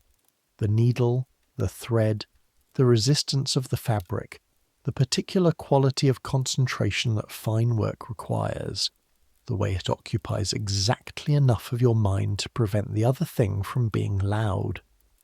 You'd been sewing since you were 7. The skill was absolute and automatic and deeply familiar in the best way. The thing your hands knew how to do regardless of what your mind was doing. A woman across from you, the one you didn't know, about your age, with a quick, capable way of handling her needlework, said without looking up, "Have you done flannel before? The hospital flannel's a beast." "Not hospital flannel specifically," you said, "but I've done heavy wool." "Similar problem. Go with a bigger needle, it'll save your fingers." She held up her right hand briefly to show the worn patches at the tip of the middle finger. "Thank you," you said. She went back to her work. You went back to yours. It was an ordinary exchange about needles. It was also, and you were not unaware of this, you were incapable of being unaware of it at this point, the first ordinary social exchange with a stranger that you had had since the 14th of July. And its ordinariness was the thing about it. No assessment in the stranger's eyes, no calculation, no weight of context. Just, hospital flannel is difficult. Here is practical information. You bent your head back to your work and held that small exchange inside you very carefully. Let me tell you what happened in the wider world while you were managing your very specific piece of it. Because the Victorian city was many things simultaneously, and the things happening elsewhere were not separate from your story, even if they didn't reach you directly. In October 1872, 3 months after your rough music, an event happened across the Thames in the East End that occupied the newspapers for weeks. A fire in a warehouse near the docks started by stored chemicals, which spread to 3 neighbouring buildings before the fire engines could contain it. 7 people died. The newspapers reported it with the combination of statistical precision and moral framing that Victorian journalism deployed. The exact number of casualties, the value of goods destroyed, the cause traced to an absent landlord's failure to maintain the building to code, a short paragraph on the grief of the families, a slightly longer paragraph on the need for stronger fire regulations. You read about this in the newspaper that James brought home, as you always did. You thought about the 7 people. You thought about the fire engine that had come too late, which was the complaint most consistently levelled at the Metropolitan Fire Brigade since its formation in 1866. Not enough engines, not enough men, not fast enough to the poorer districts where the buildings were closer together and the risk higher. You thought about Mrs. Potts, who had started all of this, and you thought about the warehouse landlord in the newspaper, and you thought about the specific form that responsibility takes when it's distributed across many people, each of whom makes a decision that seems defensible in isolation and that adds up collectively to something catastrophic for someone else. This is not a direct comparison. Mrs. Potts didn't kill anyone. The warehouse landlord didn't organise a rough music. But there is something in the structure of both situations that has to do with the diffusion of moral responsibility in communities. The way everyone can claim they only did one small thing, and no one has to look directly at the sum of those small things. You didn't articulate any of this because you were a woman on Tanner Street in 1872, and articulating it in those terms would have required a language and a conceptual framework that you simply did not have access to. You felt it, though, in the particular sideways way that intelligent people feel things they don't have the vocabulary to name yet. October also brought the first frost, and with it the particular autumn shift in the rhythms of the building. Coal became the dominant preoccupation. Who had enough? Who needed to borrow? What the price was, and whether it would hold through November. You'd been careful all summer, buying a bit extra when the price was lower, which it always was in summer, storing it in the corner of the second room in the sacks that smelled of dust and mineral and old coal. You had enough for the season, or near enough. This was a small triumph that no one knew about except you, and it was no less a triumph for that. The children needed winter coats. Clara's had lasted one more season beyond its intended life, and was genuinely done now. The elbows bare and the hem let out to its absolute limit and the buttons replaced twice. William needed his first proper winter coat, having previously been managed in layers, which was a strategy that reached its terminus at 3. You made Clara's from a length of good wool from a market stall, heavy charcoal grey wool, a bolt end that the seller let go for 4pence because he'd had it too long. Unpicking and cutting and sewing on the kitchen table in the evenings after the children were asleep, by the lamp that you'd moved to its most efficient position for that purpose. The making of a child's coat from scratch, this is also work. It is skilled, time-intensive, specific work. You cut the pieces by eye from a paper pattern you'd made from her old coat, and you sewed the seams on the right tension with the right needle and the right thread. You spent 4pence on good thread, the only correct decision when you're making something that needs to last. And you set in the sleeves and lined the body with a remnant of old curtain fabric, and you put on the buttons, which were the ones saved from the previous coat because buttons were buttons. You were finished by the end of the second week of October. Clara tried it on. It fit perfectly. It was warm and solid, and would last another 2 seasons at minimum. Nobody praised this. Nobody said well done or acknowledged that you had produced a garment in your evenings while managing a household and 2 children and the sustained low-grade social difficulty of your situation. It was simply a coat that appeared where a coat was needed, which was what was expected. This is how most of the work that sustained Victorian working-class households was experienced, as a natural phenomenon, weather or gravity. Something that happened around you rather than something that someone did. You did not resent this particularly. You'd never expected to be praised for it, but you felt it occasionally. The invisibility of it, the way that the coat would simply appear on Clara's shoulders, and the world would continue as though coats appeared spontaneously on the shoulders of children who needed them. James noticed. He noticed in his way, which was not verbal but which expressed itself one evening when he came home and saw the nearly finished coat on the table, and he picked it up and examined it, turned it over, ran his thumb along the seam on the shoulder. He put it back down and said nothing. But he looked at you across the table with an expression that contained more than it showed. He was a quiet man. He had been quietly watching you navigate all of this. He was not, you'd come to understand, unchanged by it. He was different than he had been in July, and the difference was not only the damage of the affair but something else. Some opening or softening in his understanding of you that the crisis had produced as a byproduct. Something he now saw that he had perhaps not been looking for before. He was not the man from the tea shop. He would never be the man from the tea shop.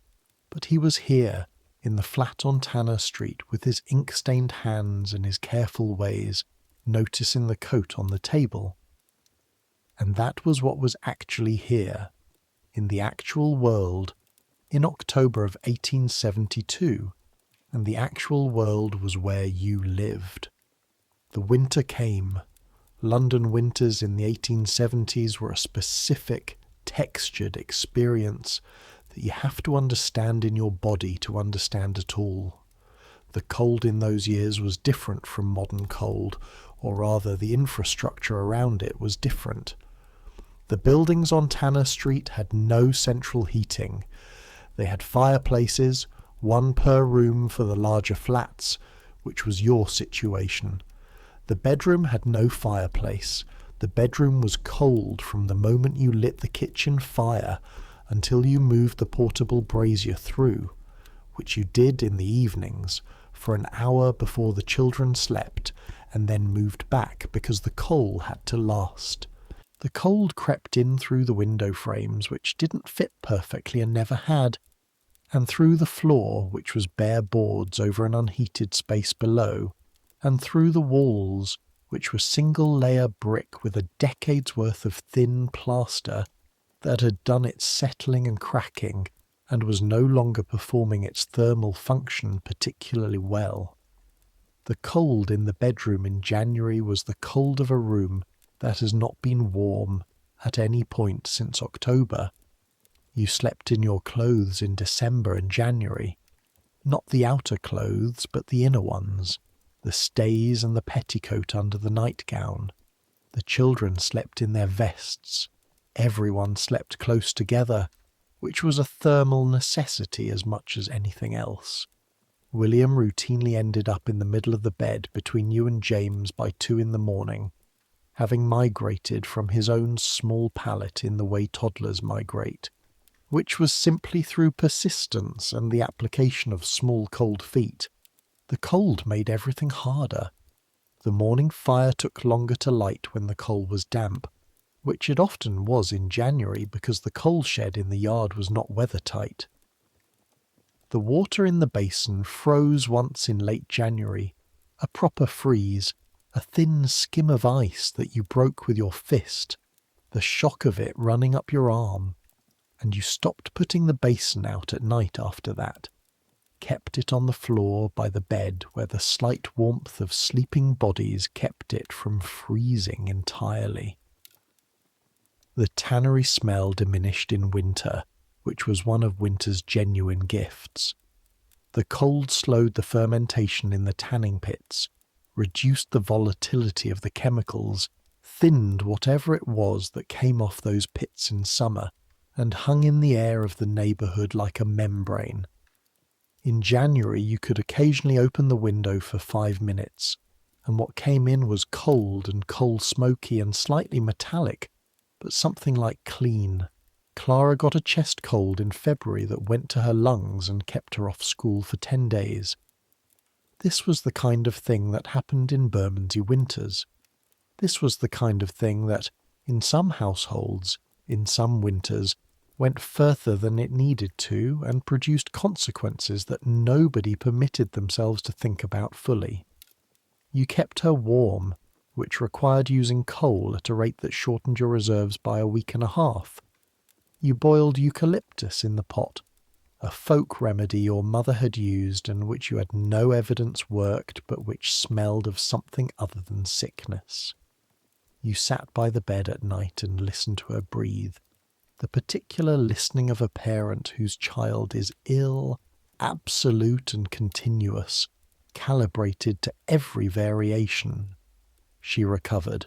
By the second week of February she was back at school with the bruised circles under her eyes of a child who has been ill and is not quite finished being ill but is determined to be finished with it. And you watched her go down the street with her back straight, and you felt the specific complete relief that only comes from the specific complete fear. The sewing circle continued through the winter. You went every Thursday. You learned the names of the women you hadn't known. The one who had offered the needle advice was named Ellen Marsh, and she worked at a hat-making establishment on Bermondsey Street, and was brisk and funny, and had the kind of directness that you found restful after weeks of careful calibration. She didn't know your situation, or if she did, she'd decided it was not her business, and either way she talked to you about hat-making and the iniquity of the bonnet fashion, and the difficulty of the hospital flannel, and the relative merits of different thread suppliers with the comfortable ease of a woman talking to another woman about things they both know. You talked back. This was the thing. After 4 months of careful, weighted, calculated interaction, every word examined for what it might communicate, every exchange calibrated against the community's ongoing assessment of your situation, you talked to Ellen Marsh about hospital flannel, and it was simply talking. It cost nothing. It required nothing. It was 2 women on chairs with work in their hands having a conversation, which was an ordinary human activity, and which had for 4 months been anything but ordinary for you. By March, you'd been to the sewing circle 12 times. You were useful there. You were fast and precise with the needle. The skills from 7 years of domestic service and 7 years of a household that couldn't afford to pay for things that could be made, and the things you could do in an hour at the flannel shirts had taken some of the other women an hour and a half. Mrs. Staines had mentioned this not to you, but to Mrs. Hobbs, who had mentioned it to someone who had mentioned it to someone, in the way that information moved in the neighbourhood. The information that was moving now was different from the information that had moved in July. You were rebuilding something. Not what had been before. That particular thing was gone. The taken-for-granted standing of a woman who had never been discussed. The invisibility of the unremarkable. What you were building was something more effortful and more visible. The standing of a woman who had been discussed, who had survived the discussion, who had continued to appear at the pump and the market and the church and the sewing circle, and whose household was intact, and whose children went to school with clean dresses and boots that fit, and who could make hospital shirts at a rate that impressed people who cared about that kind of thing. It was slower. It was harder. It was also, in ways you were beginning to understand, more solid. Built deliberately rather than simply existed in. A different kind of thing, not the same as the ease before, never the same as the ease before, but something. The spring of 1873 came, as spring always came in London. Not cleanly, not dramatically, but in a series of false starts and reversals, days of genuine warmth followed by bitter cold, until at some point in late March or early April, the warmth simply held and didn't reverse, and the coal in the shed was no longer the first thing you thought about every morning. You had survived the winter, the children had survived the winter, the household had survived the winter. These things sound modest when listed that way. They were not modest. In Bermondsey in 1872 to 1873, children died of winter illness, with a regularity that the modern world has mostly forgotten because it has mostly solved the problem.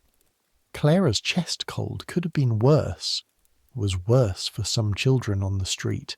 3 families in the building on Tanner Street lost family members over the winter.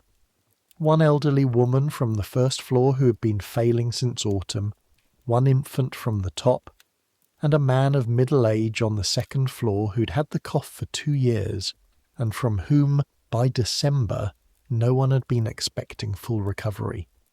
You had managed. You'd kept the fire and the food and the children warm and the household functioning. You'd done it in the context of everything else, which was not incidental. April brought the full neighbourhood manifestation of what had been slowly changing since October. The process was not dramatic, not marked by a specific event.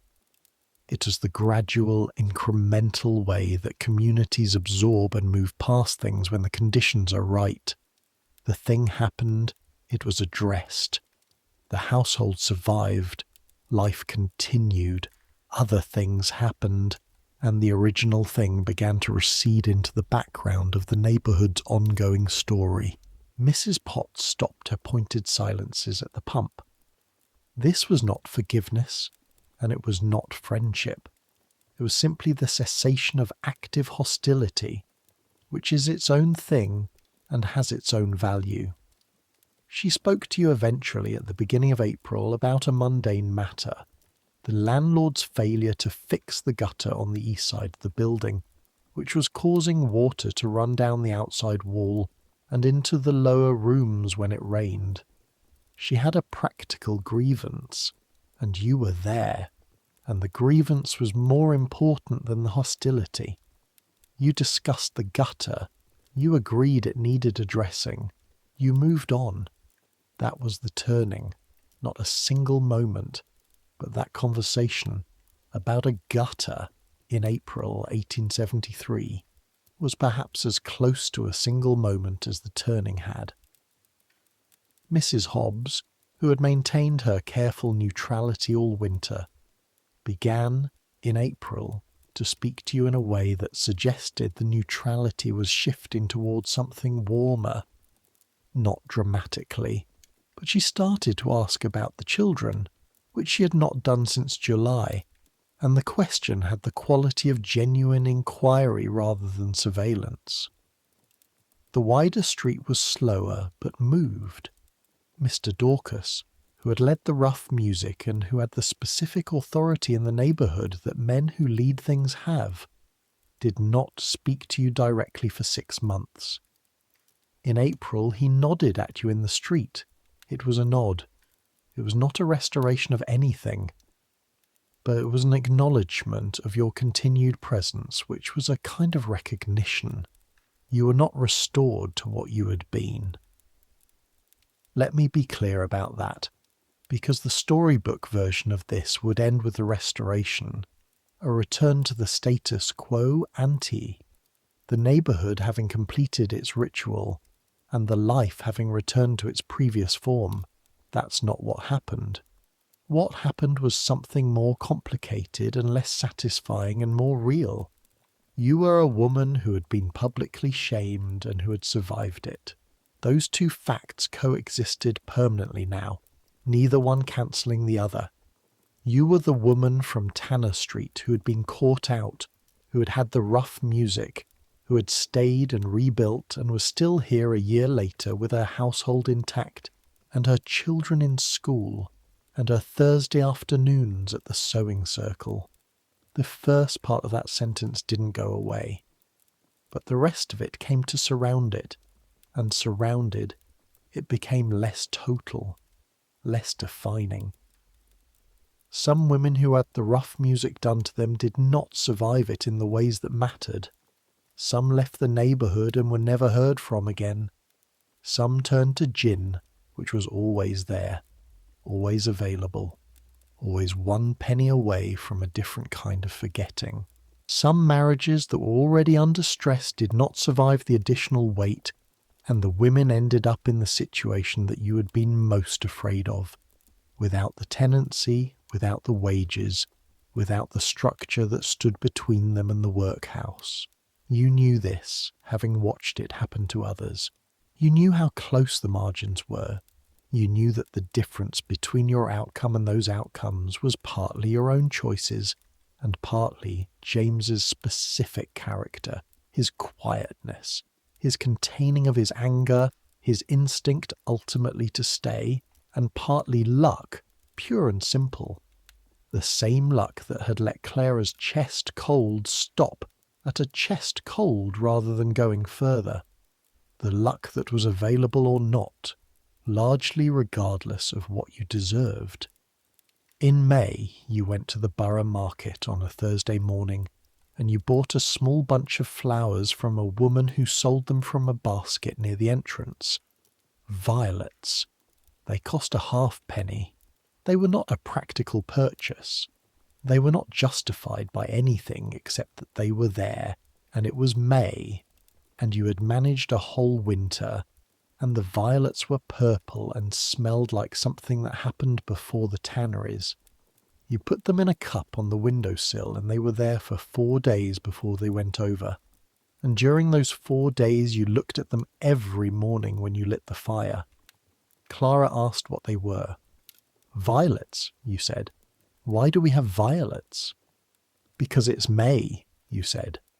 Clara accepted this with the grave philosophical openness of a 6-year-old encountering a new category of thing. She looked at them for a moment. "I like them," she said. Then she went to find William. "Let me take you somewhere wider now, because this story deserves that wider view. The one from high ground where you can see the full geography. Think about what the rough music was, really, when you hold it in both hands and look at it from a distance. Not the individual experience of it, the floor and the children and the 45 minutes of sound, but the system, what it was doing, what it was for. It was community self-governance. It was a neighbourhood with no formal power, no police on their side, no laws written for their benefit, no institutions designed to protect their interests, using the only instruments it had: presence, voice, collective action, the social pressure of everyone knows and everyone is watching. It was, in its way, democratic. It did not require money or lawyers or connections. It required only the agreement of the community that something had happened that needed addressing, and the willingness of enough people to show up on a night in July with whatever they had in their kitchens. In that sense, it was exactly as powerful as the legal system that excluded people like your neighbours from meaningful participation, and exactly as crude. It was the justice available to people who couldn't access any other kind. And it was also, undeniably specifically, a tool for maintaining the control of women.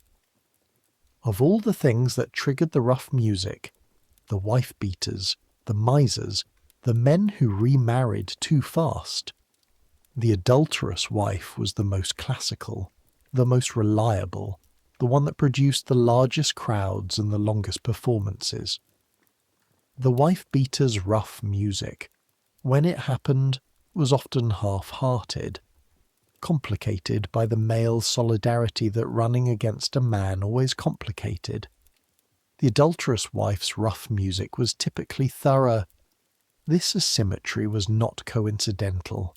It was structural. The community's interest in policing female sexuality was not the same as its interest in policing male violence, and the differential was visible in the differential intensity of the ritual's application. Women who had been beaten quietly over years by husbands who were otherwise respected members of the community were not often given the rough music services. Women who had been caught with men not their husbands were. The system was a justice system and also a control system, and those two things were not separate. They were woven together in the same institution with the same practice and the same pots and pans. You could not extract the legitimate community self-governance from the illegitimate gender policing, because they were the same thing, expressed in the same night, by the same people, outside the same window.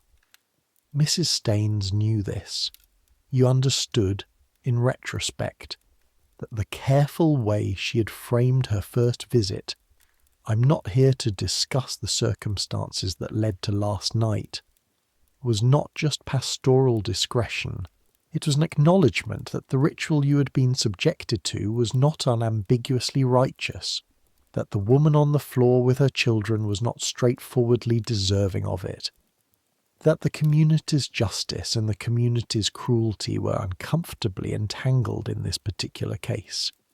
She knew it, and she couldn't say it, because she was a vicar's wife, and the vicar had preached on the family as the foundation of civil society, and had quoted St. Paul, and the institutional context of her entire life was not one in which the rough music was a tool of patriarchal control, but one in which it was, at worst, an unfortunate excess of community feeling, and at best, a reminder of the importance of the domestic order that kept the whole thing together. She helped you anyway, in the ways she could, within what she had. That was also worth noticing. Ellen Marsh at the sewing circle, who had told you about the needle and the flannel without any preamble of judgment, she had made a choice too, a small one, an invisible one. But the choice to treat another person as ordinary, in a context where their non-ordinariness is the established narrative, is not actually a small choice. It is the kind of choice that holds things up. You thought about this in the long evenings of the spring of 1873, sitting by the window with the book James had bought you and the sounds of the street below. You thought about the texture of what had held and what had given way. You thought about Mrs. Hobbs's good morning and Mrs. Staines's grey practicality and the needle and the flannel. You thought about the women who had come to the rough music because not coming was harder than coming. And you thought about the ones.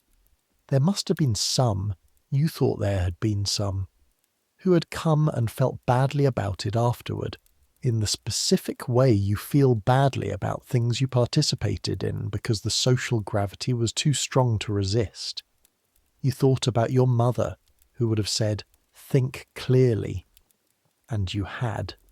You had thought as clearly as it was possible to think while sitting on a floor with a frightened child in each arm. You had managed the winter and the market and the pump and the church and the sewing circle and the gutter conversation with Mrs. Potts and the nod from Mr. Dorcas in April. You had held the household together with both hands and the stubbornness of a woman from Wiltshire who had grown up watching Hedges work impossible terrain because the terrain was the terrain and the work was the work, and complaining about it was a luxury that no one had time for. You were still here. That was not nothing. That was in fact a great deal. Summer again, a full year. The anniversary came and went without being observed, because anniversaries of difficult things are not observed. They simply arrive, recognizable to the person for whom they're meaningful, invisible to the world that does not share the specific calendar. July the 14th, 1873. You were aware of it in the morning when you lit the fire. You were aware of it at the pump, filling the buckets, the same action as last year, the same weight of water, the same wire handles cutting in. You were aware of it when James left for work and he glanced at you in the doorway with a look that suggested he had also noted the date, and neither of you said anything about it because what was there to say? What you said was, "Take your coat, it might rain." He took his coat. He left. The day continued. The summer of 1873 was different from the summer of 1872 in the specific ways that matter. Not the weather. London's weather is what London's weather is. The same grey variable cloud with occasional bursts of real warmth and the tannery smell returning with the heat, reliably, every year. The difference was in the weight of the days. The 1,873 days were lighter, not dramatically, not transformed, but the sustained effort of getting through each one, the energy required to navigate the pump and the market and the building and the street, had reduced, had returned, not to what it had been before, but to something manageable, something that didn't cost everything. Clara had finished her first year at the National School.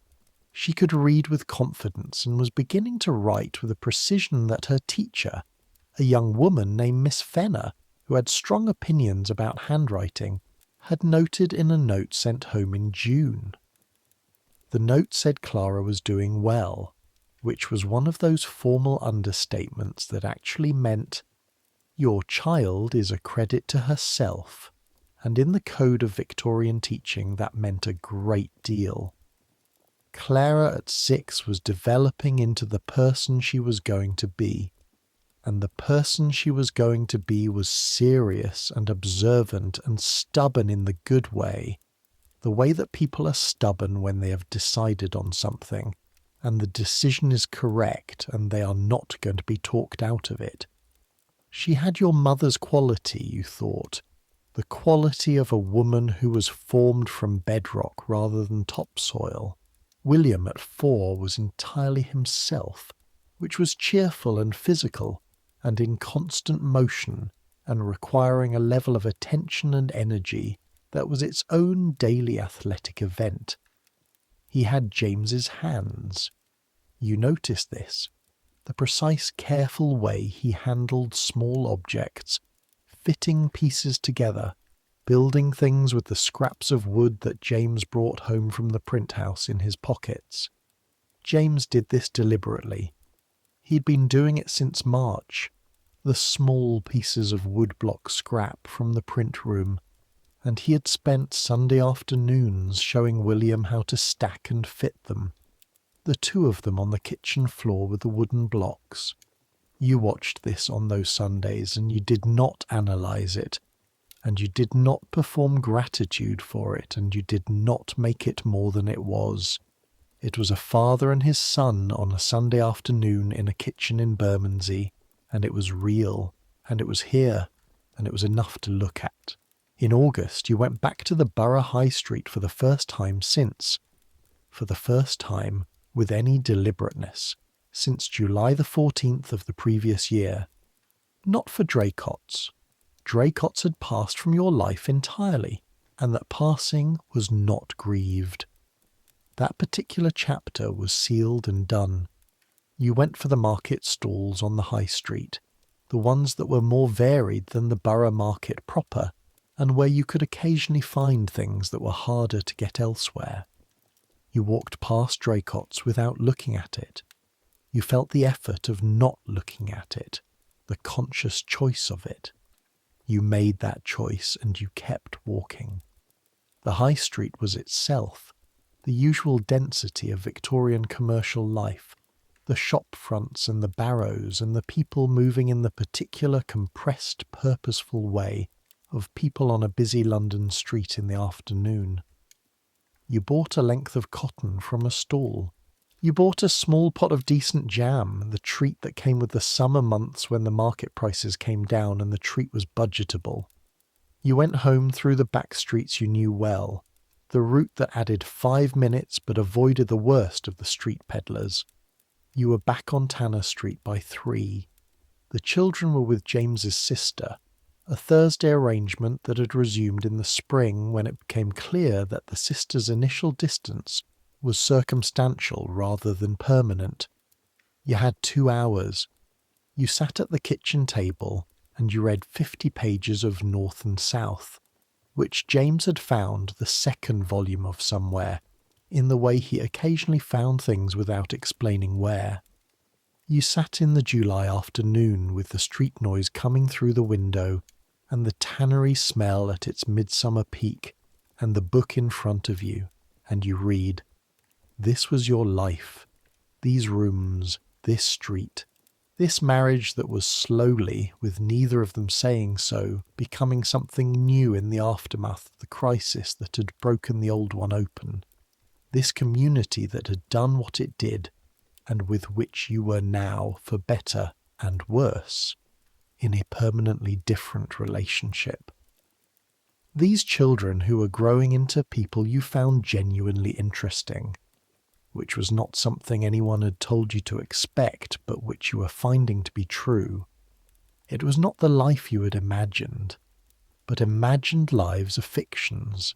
This one was real, and reality, with all its difficulty, has a quality that fictions can't fully replicate.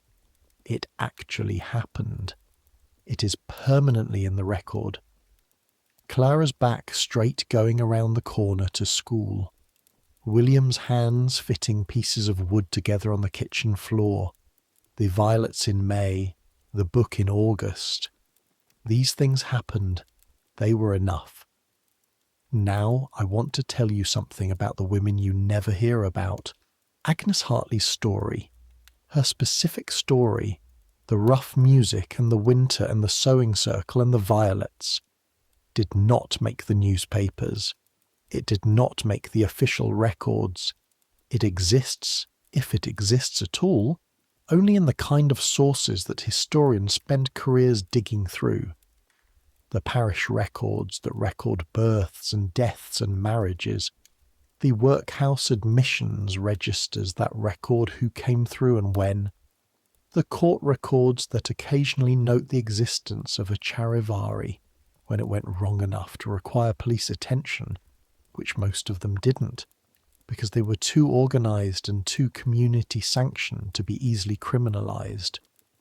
The women who had the rough music done to them in Victorian England are almost entirely invisible in the historical record, not because they were few, but because their experiences were unremarkable by the standards of official history.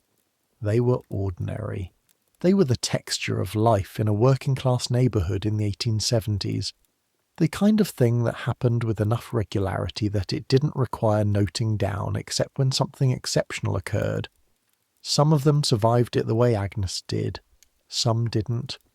The ones who didn't vanish even more thoroughly. The women who appear in the workhouse register and then disappear. The women who show up in the ragged school records as having withdrawn their children and then are not heard from again. The women who become a note in someone else's diary. A woman named, and I am constructing a composite here, because the actual records give you enough fragments to see the shape of the experience even when they don't give you the full name. A woman named Mary something from Suffolk, found in the Thames in the winter of 1869, who'd been living rough for 6 weeks, who the inquest recorded as being of unfortunate character, which was the Victorian phrase that covered a range of things from sex work to poverty to simply being a woman who hadn't fitted into the expected categories. No rough music recorded, but the evidence of the consequences of not having a household to survive in. And on the other side of the picture, women who survived and did more than survive. Women whose names you also don't know, who appeared at the sewing circles and the philanthropic committees and the temperance meetings of the 1870s and 1880s, institutions that were often, from the inside, the primary means by which women in communities like yours built and maintained the kind of standing that gave you influence over your own circumstances. Not the high-profile campaigns, not the suffragettes, not the reformers whose names made the newspapers, but the infrastructure of ordinary community life that made everything else possible. Mrs. Staines was one of those women. She'd been operating for 22 years in Bermondsey, in the careful way of women who understand that the system they're working within is imperfect, and that the work they can do within it is still worth doing. She had helped women in Agnes's situation before. She would help women in Agnes's situation after. Her name does not appear in any history you would readily find. Her work is visible only in its effects. The households that held, the women who got through the winter, the children who went to school in boots that fit. The Married Women's Property Act passed in 1882, 10 years after Agnes's July. It gave married women the right to own property. It was a revolution of a quiet kind, not the storming of anything, not a dramatic single event, but the culmination of decades of argument and petition and the accumulated work of women who had operated, like Mrs. Staines, within and around the edges of a system that was slowly, incrementally being changed from the inside out. Agnes would have been 37 in 1882. Clara would have been 15, old enough to understand what the act meant, old enough to have grown up knowing that her mother's story was a story from before something changed. The rough music itself began to decline in the late Victorian period, not through any specific legislation, it was rarely criminal enough to legislate against, but through the combination of urbanisation, the increased presence and use of the police, and a cultural shift in how communities understood their own authority over their members' private lives. It didn't disappear overnight. It was still happening in pockets of England well into the 20th century, but it became less common, less central, less reliably the tool it had been. What replaced it wasn't nothing. The social mechanisms that communities use to regulate behaviour don't simply vanish, they transform.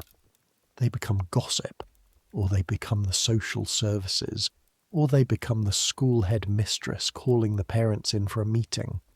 The power shifts and moves and finds new vessels, but the specific ritual of the rough music, the pots and the pans and the 50 people outside the door on a July night, that particular form began its slow fade.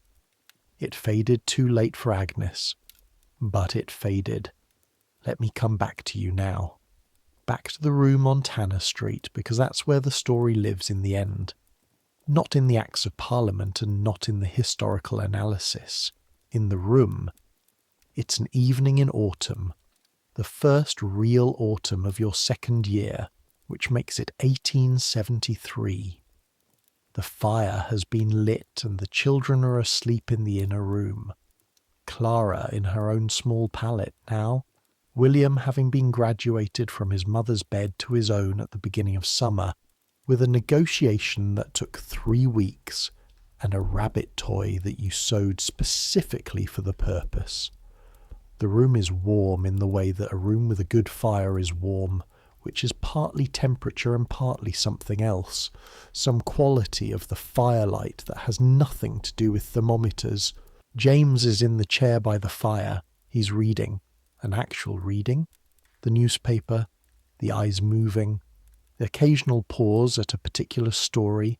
The specific contained attention of a man working through the day's news. He has the compositor's habit of reading the type as well as the content.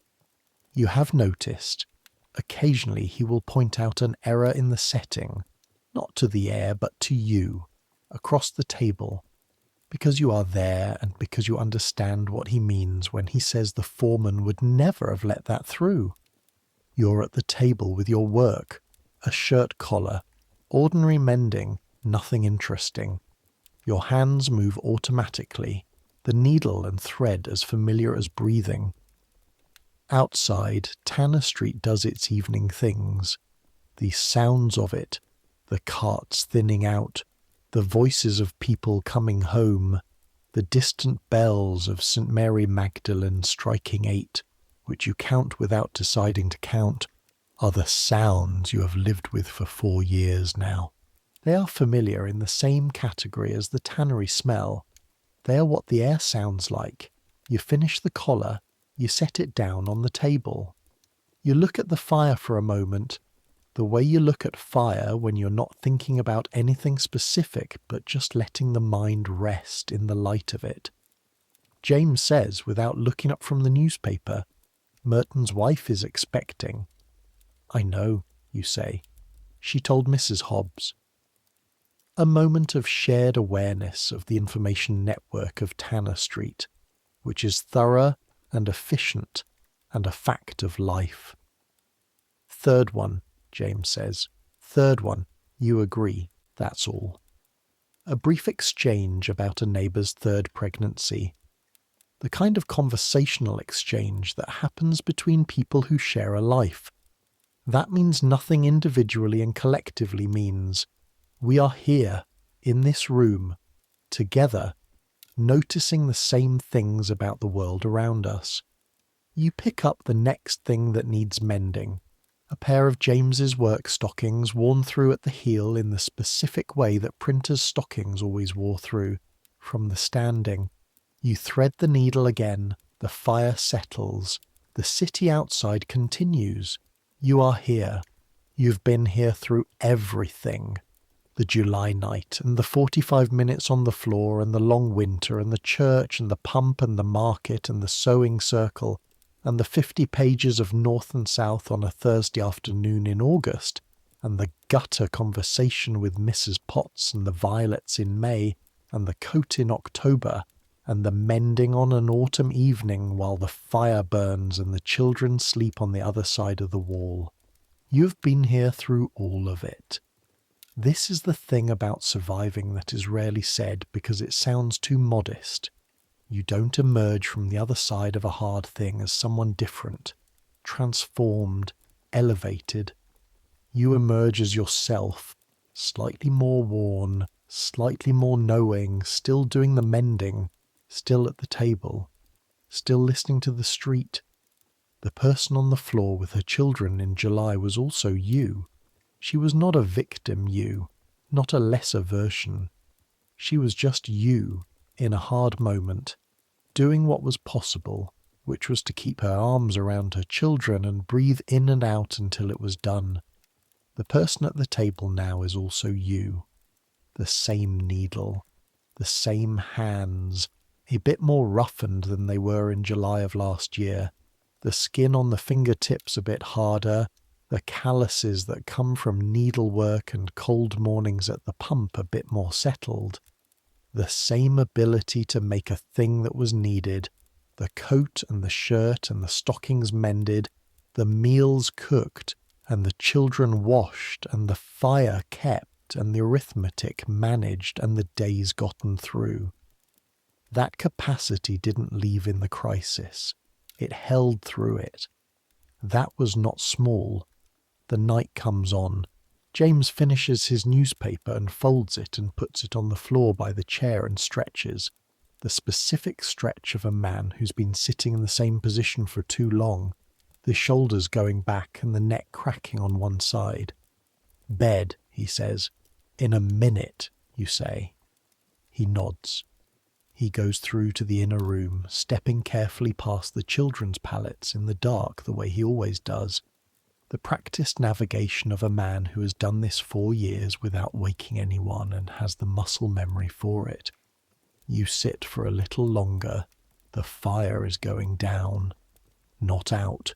You banked it before supper so it would hold until morning. But lower, the active flame mostly gone. And what's left the slow burn of the banked coal, orange-red under the grey of the ash, the specific kind of fire that gives off more heat than light, and that turns the room into a place of warmth and shadow. You listen to the street. This is what the street sounds like at 9 o'clock on an autumn evening in 1873 in Bermondsey. The main trade is done. The carts are home. The market has been cleared. What remains is the residual life of a neighbourhood settling into night. A door closing somewhere up the street. The sound of it carrying in the cooling air. A woman's voice from the building next door saying something in the even, final sentence tone of someone wrapping up a conversation. The sound of boots on cobblestones, 2 pairs moving away down Tanner Street toward the borough unhurried. Somewhere quite distant, the Thames. You can't hear the Thames from Tanner Street, not normally, but tonight the air has a quality, a stillness, a clarity, and you imagine you can hear it. The river that was here before any of this, before the tanneries and the railway arches and the gas lamps and the 4 million people, that ran through this landscape when it was marshland, when the Roman soldiers complained about the cold and the mud, when the medieval traders brought their goods through Suffolk to the bridge.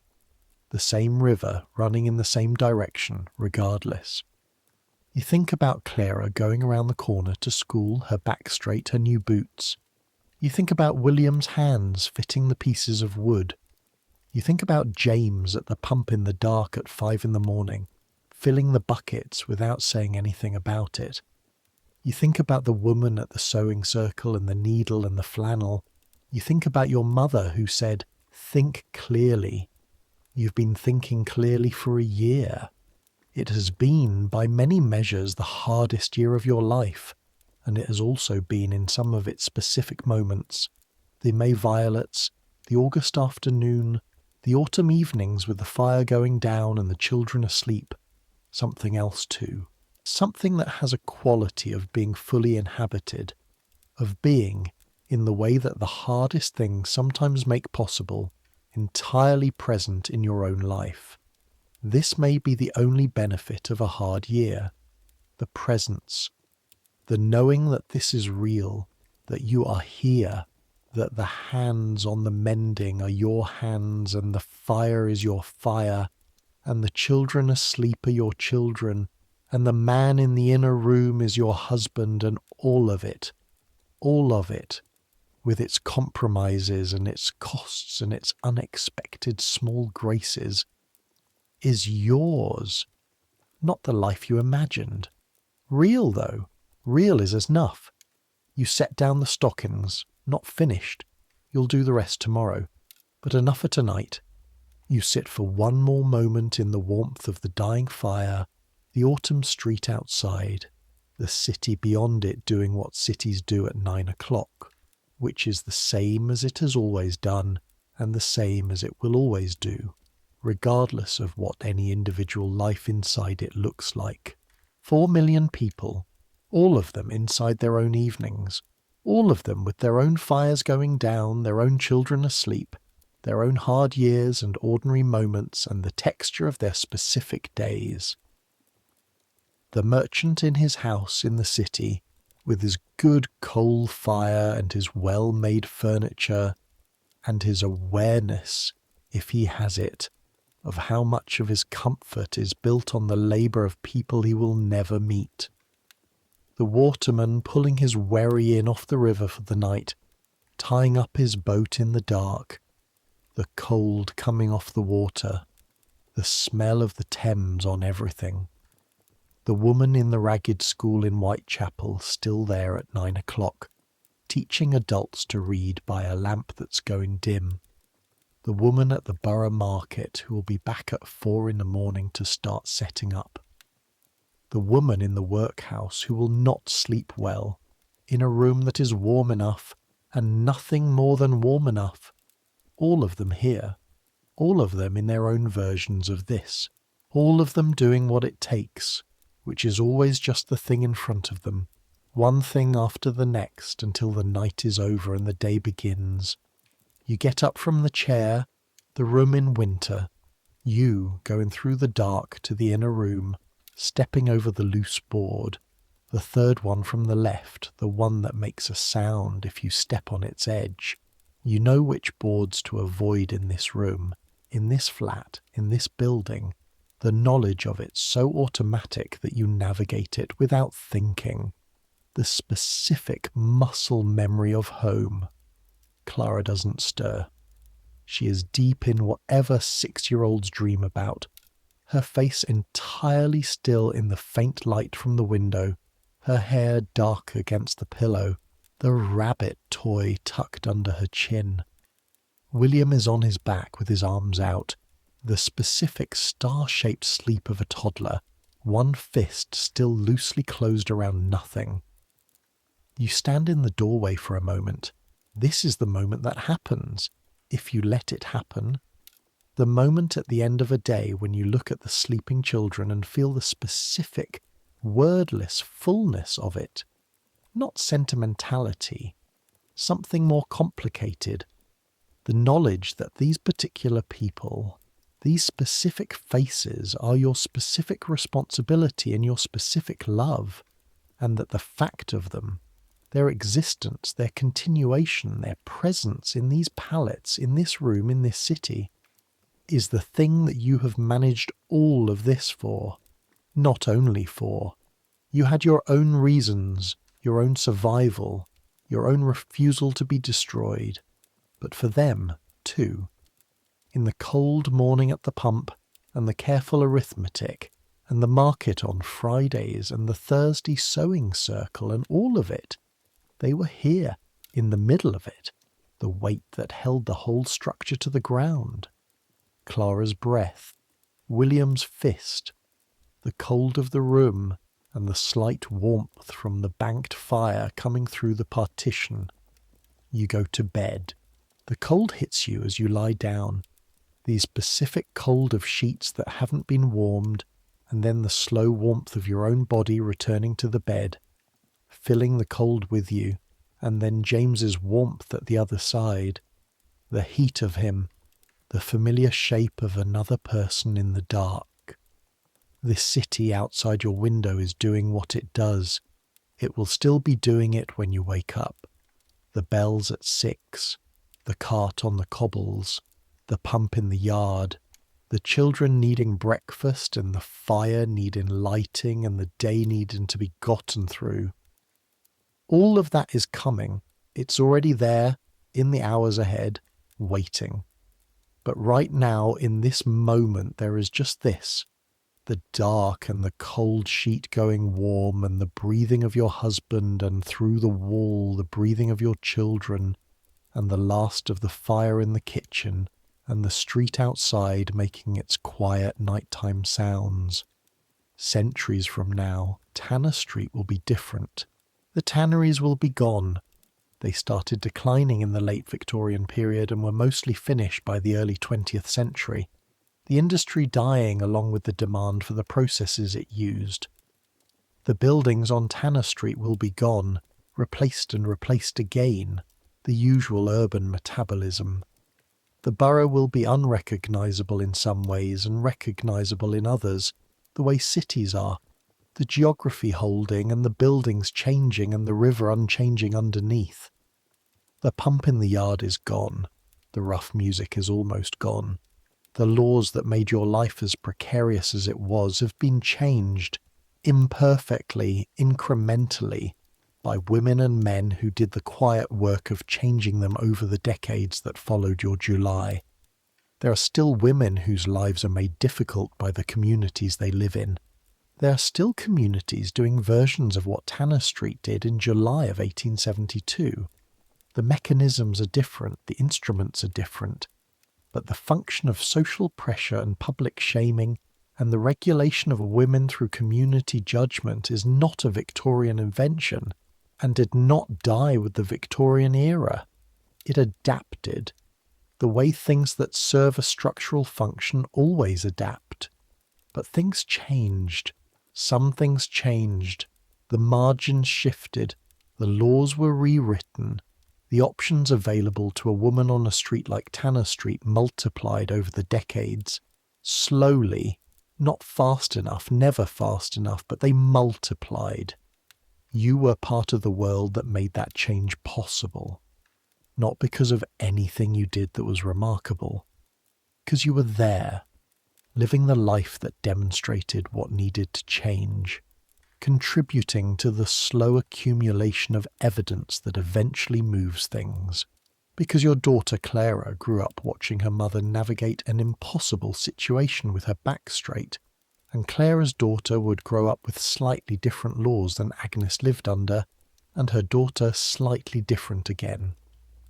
The change was slow and it was collective, and it was made by ordinary people living ordinary difficult lives, of which yours was one. That is enough. More than enough. Let it be enough. You're warm now. The sheet that was cold when you lay down has taken the warmth of you and given it back, and the blanket is heavy in the way of old wool blankets, substantial on the chest, the weight of it something like comfort in itself. William has migrated again. The small warm weight of him appearing at your side sometime in the night the way it always does. The slow migration of a child toward the warmest available thing, which is always you. His fist in the fabric of your nightgown. His breath warm on your shoulder. The fire in the other room is almost out now. You can feel the temperature dropping slightly as the coal goes to ash. Tomorrow morning you'll light it again, the same as always. The same paper and the same coal and the same match, and the fire will come back, the same as it always comes back. The street outside is quiet, not silent. London is never silent, but quiet in the way of a city in the deep hours, the constant sound reduced to its lowest register. Somewhere far off, past the borough, past a river, a train on the night mail, the faint groan and rattle of it carrying in the still air, the kind of sound you only hear at this hour, when everything else is low enough that the city's skeleton is audible. The bells at St. Mary Magdalene will ring at 6. You know this the way you know the squeaky floorboard and the loose window latch and the specific sound that the coal shed door makes when the latch hasn't caught. The way you know the particular rhythms of a place that has become, against all odds and in spite of everything, home. You have lived on Tanner Street for 4 years. You will live here for several more. Clara will be married from this street in 1887 to a man who works in the book trade, whom she meets through Miss Fenner, her schoolteacher, who introduces her to a reading group that meets on Saturday mornings in the parish hall. Clara will have her mother's stubbornness and her father's precision, and a life that is not entirely comfortable, but that is more of her own shaping than Agnes's was, because the world she inherits is slightly different. William will go to sea at 16, which will not entirely surprise anyone who's watched him, and he will come back at 23 with stories that fill the kitchen table on the evenings he's home, and a wife from Portsmouth who has a directness that James will find disconcerting and Agnes will like immediately. James will work at the print house until 1891, when his eyes begin to go, the compositing frame's fine type too small for what his eyes can do anymore. He will retire at 54 to a small house in Peckham that his accumulated savings and a modest union pension make possible, and he will spend his remaining years reading, with the focused, quiet efficiency of a man who's been handling words all his life, and is now enjoying having only his own relationship with them to manage. Agnes will live to 1912, 67 years old, which is longer than most of Tanner Street expected of her, and slightly shorter than she'd have liked. She will see the suffragette campaigns. She will sign a petition. She will read about the Married Women's Property Act and think about what the world it described would have felt like in 1872, and she will think about Mrs. Staines, who was already working toward that world in her own careful way, and she will think, yes, and that will be enough. She will not be anyone that history remembers. She will have been here. That is the same thing in the end. That is the only thing in the end. You, lying in the dark on Tanner Street in the autumn of 1873, with your son's fist in your nightgown and the dying fire in the next room and the city making its quiet nighttime sounds, do not know any of this. You know only the dark and the warmth and the weight of the blanket and the bell that will ring at 6. It is enough. You know it is enough. You've known it for a while now. Let the knowing settle. Let it come down through you the way warmth comes from the outside in, slow and complete. Let the day go. Let the week go. Let the pump and the market and the church and the sewing circle and the careful calculations and the mending and the boots and all of it.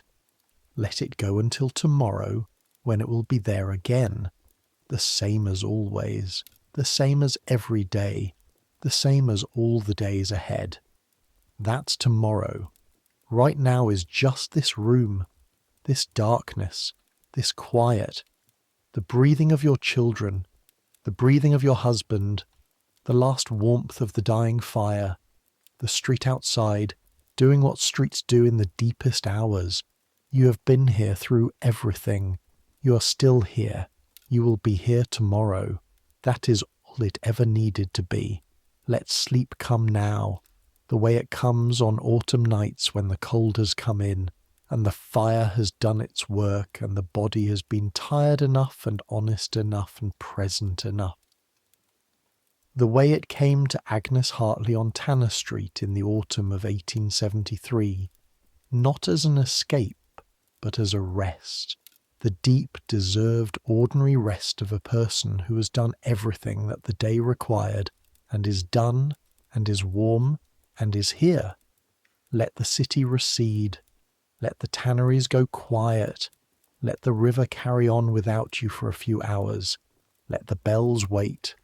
Let your thoughts thin and soften and slow, the way thoughts slow at the edge of sleep, losing their edges, losing their weight, becoming the particular lightness of almost sleep, which is the best feeling, which is the feeling that means the day is really done.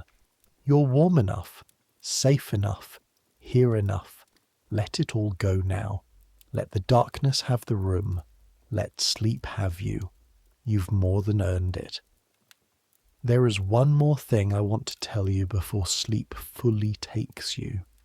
One thing about the city itself, about the London that Agnes lived in, and that so many people lived in, that tends to get lost in the distance of 150 years. London in 1872 was the largest city that had ever existed in the history of human civilization. 4 million people. That number sounds manageable when you write it down. It is not manageable when you are inside it. No city had ever contained so many people. Rome at its peak, perhaps 1 million. Paris, 2 million. London had doubled in a generation and doubled again. The railway and the industry and the empire pulling people in from every direction. From the English countryside, the way Agnes had come. From Ireland in the tens of thousands after the famine. From Eastern Europe. From everywhere that knew that London was where things were happening. And the city had no mechanism for receiving them that was equal to the speed of their arrival. The housing went up hastily and too close together and not well enough. The sewers were inadequate, though Bazalgette's great intercepting sewers had been mostly completed by 1870 and had finally stopped the Thames from being the open sewer it had been in the 1850s, when the great stink had made the Houses of Parliament uninhabitable in summer. The water was still uncertain. The air was genuinely difficult. The coal smoke from 4 million hearths, and the factories and the railways creating a particular quality of London air that visitors commented on and inhabitants stopped noticing. In this city, you had to be hardy to survive. Not brave, particularly. Bravery implies a choice, and many of the things that required hardiness in 1872 London were not things that offered the option of avoiding them. Just hardy, able to absorb the shocks that the city delivered as a matter of course, the cold, the smell, the noise, the proximity of other people's disasters, the constant arithmetic of the household, the social machinery of the community, which ground on whether you wanted it to or not. Agnes was hardy. She came from hardy stock. The hedges of Wiltshire, the people who cut back the same hedges in the same cold fields for the same landlords for generations, who had nothing and kept going, who had everything taken from them repeatedly by weather and economics and the particular cruelties of the land system, and who kept going. She kept going. In the end, that is the whole of it. That is the story in its most reduced form.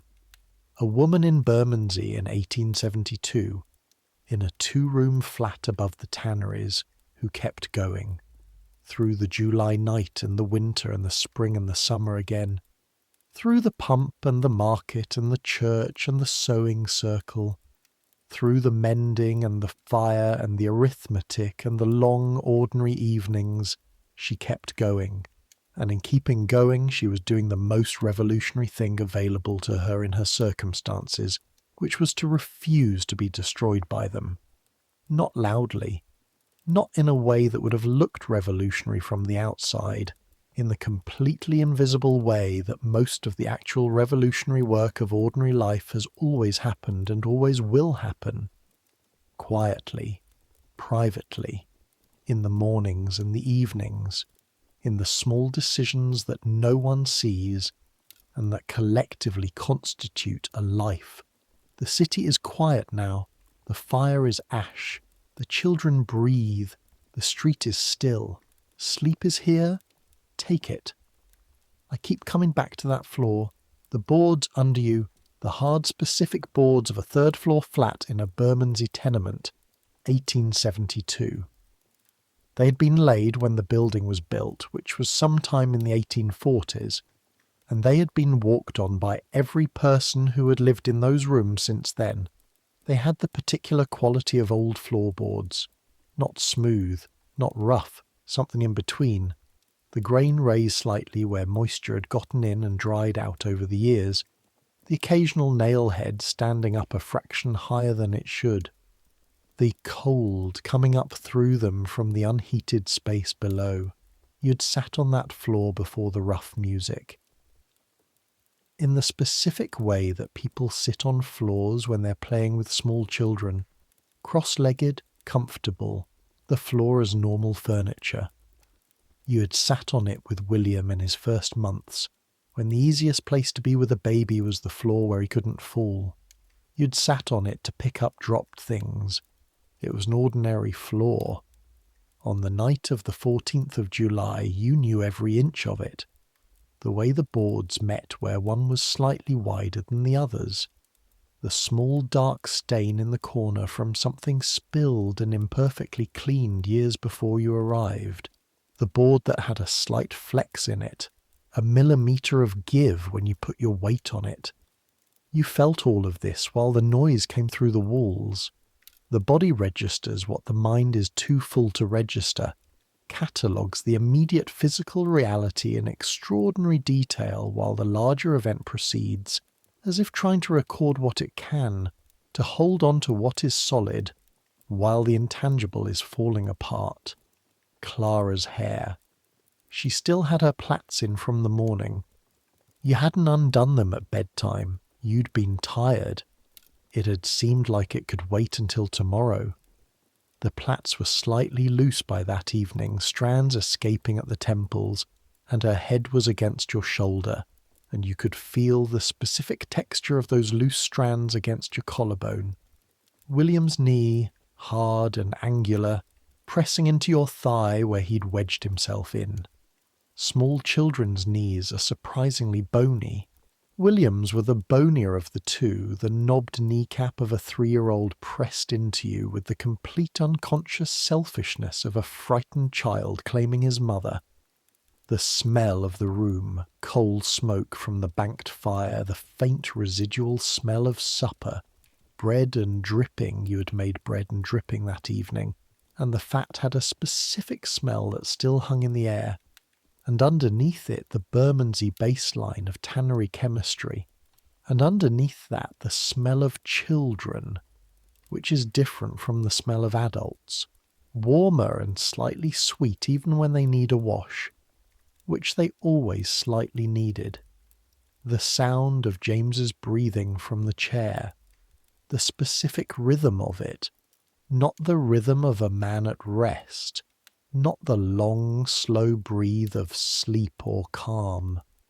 The controlled, deliberate rhythm of a person managing their breathing because managing it is the only thing available to manage. And the noise from outside, which I have described, which I will not describe again, except to say, it had a quality that you carry in your body long after you've stopped being able to hear it. The way certain sounds get in and don't come out, not as memory exactly, but as a kind of physical record, something stored in the muscles and the nerves that the mind can't access directly, but that comes back in certain conditions. The smell of coal smoke, the pressure of a child's knee, a floor that gives slightly under your weight. These things can, for years afterward, bring it back. Not fully, not the whole event reconstructed, just the edge of it, the shape of what it felt like to be on that floor. You carry it. You carry a lot of things. Everyone does. The trick, the only trick, the thing that can't be taught but can be learned, that Agnes learned in the year after the 14th of July, is to carry things without being crushed by them. To be strong enough in the structure of yourself to hold the weight without it buckling you. Not to put the weight down because you can't, but to stand under it. She stood under it. So did you. The room is quiet now. The weight can rest for tonight. You can rest. Good night.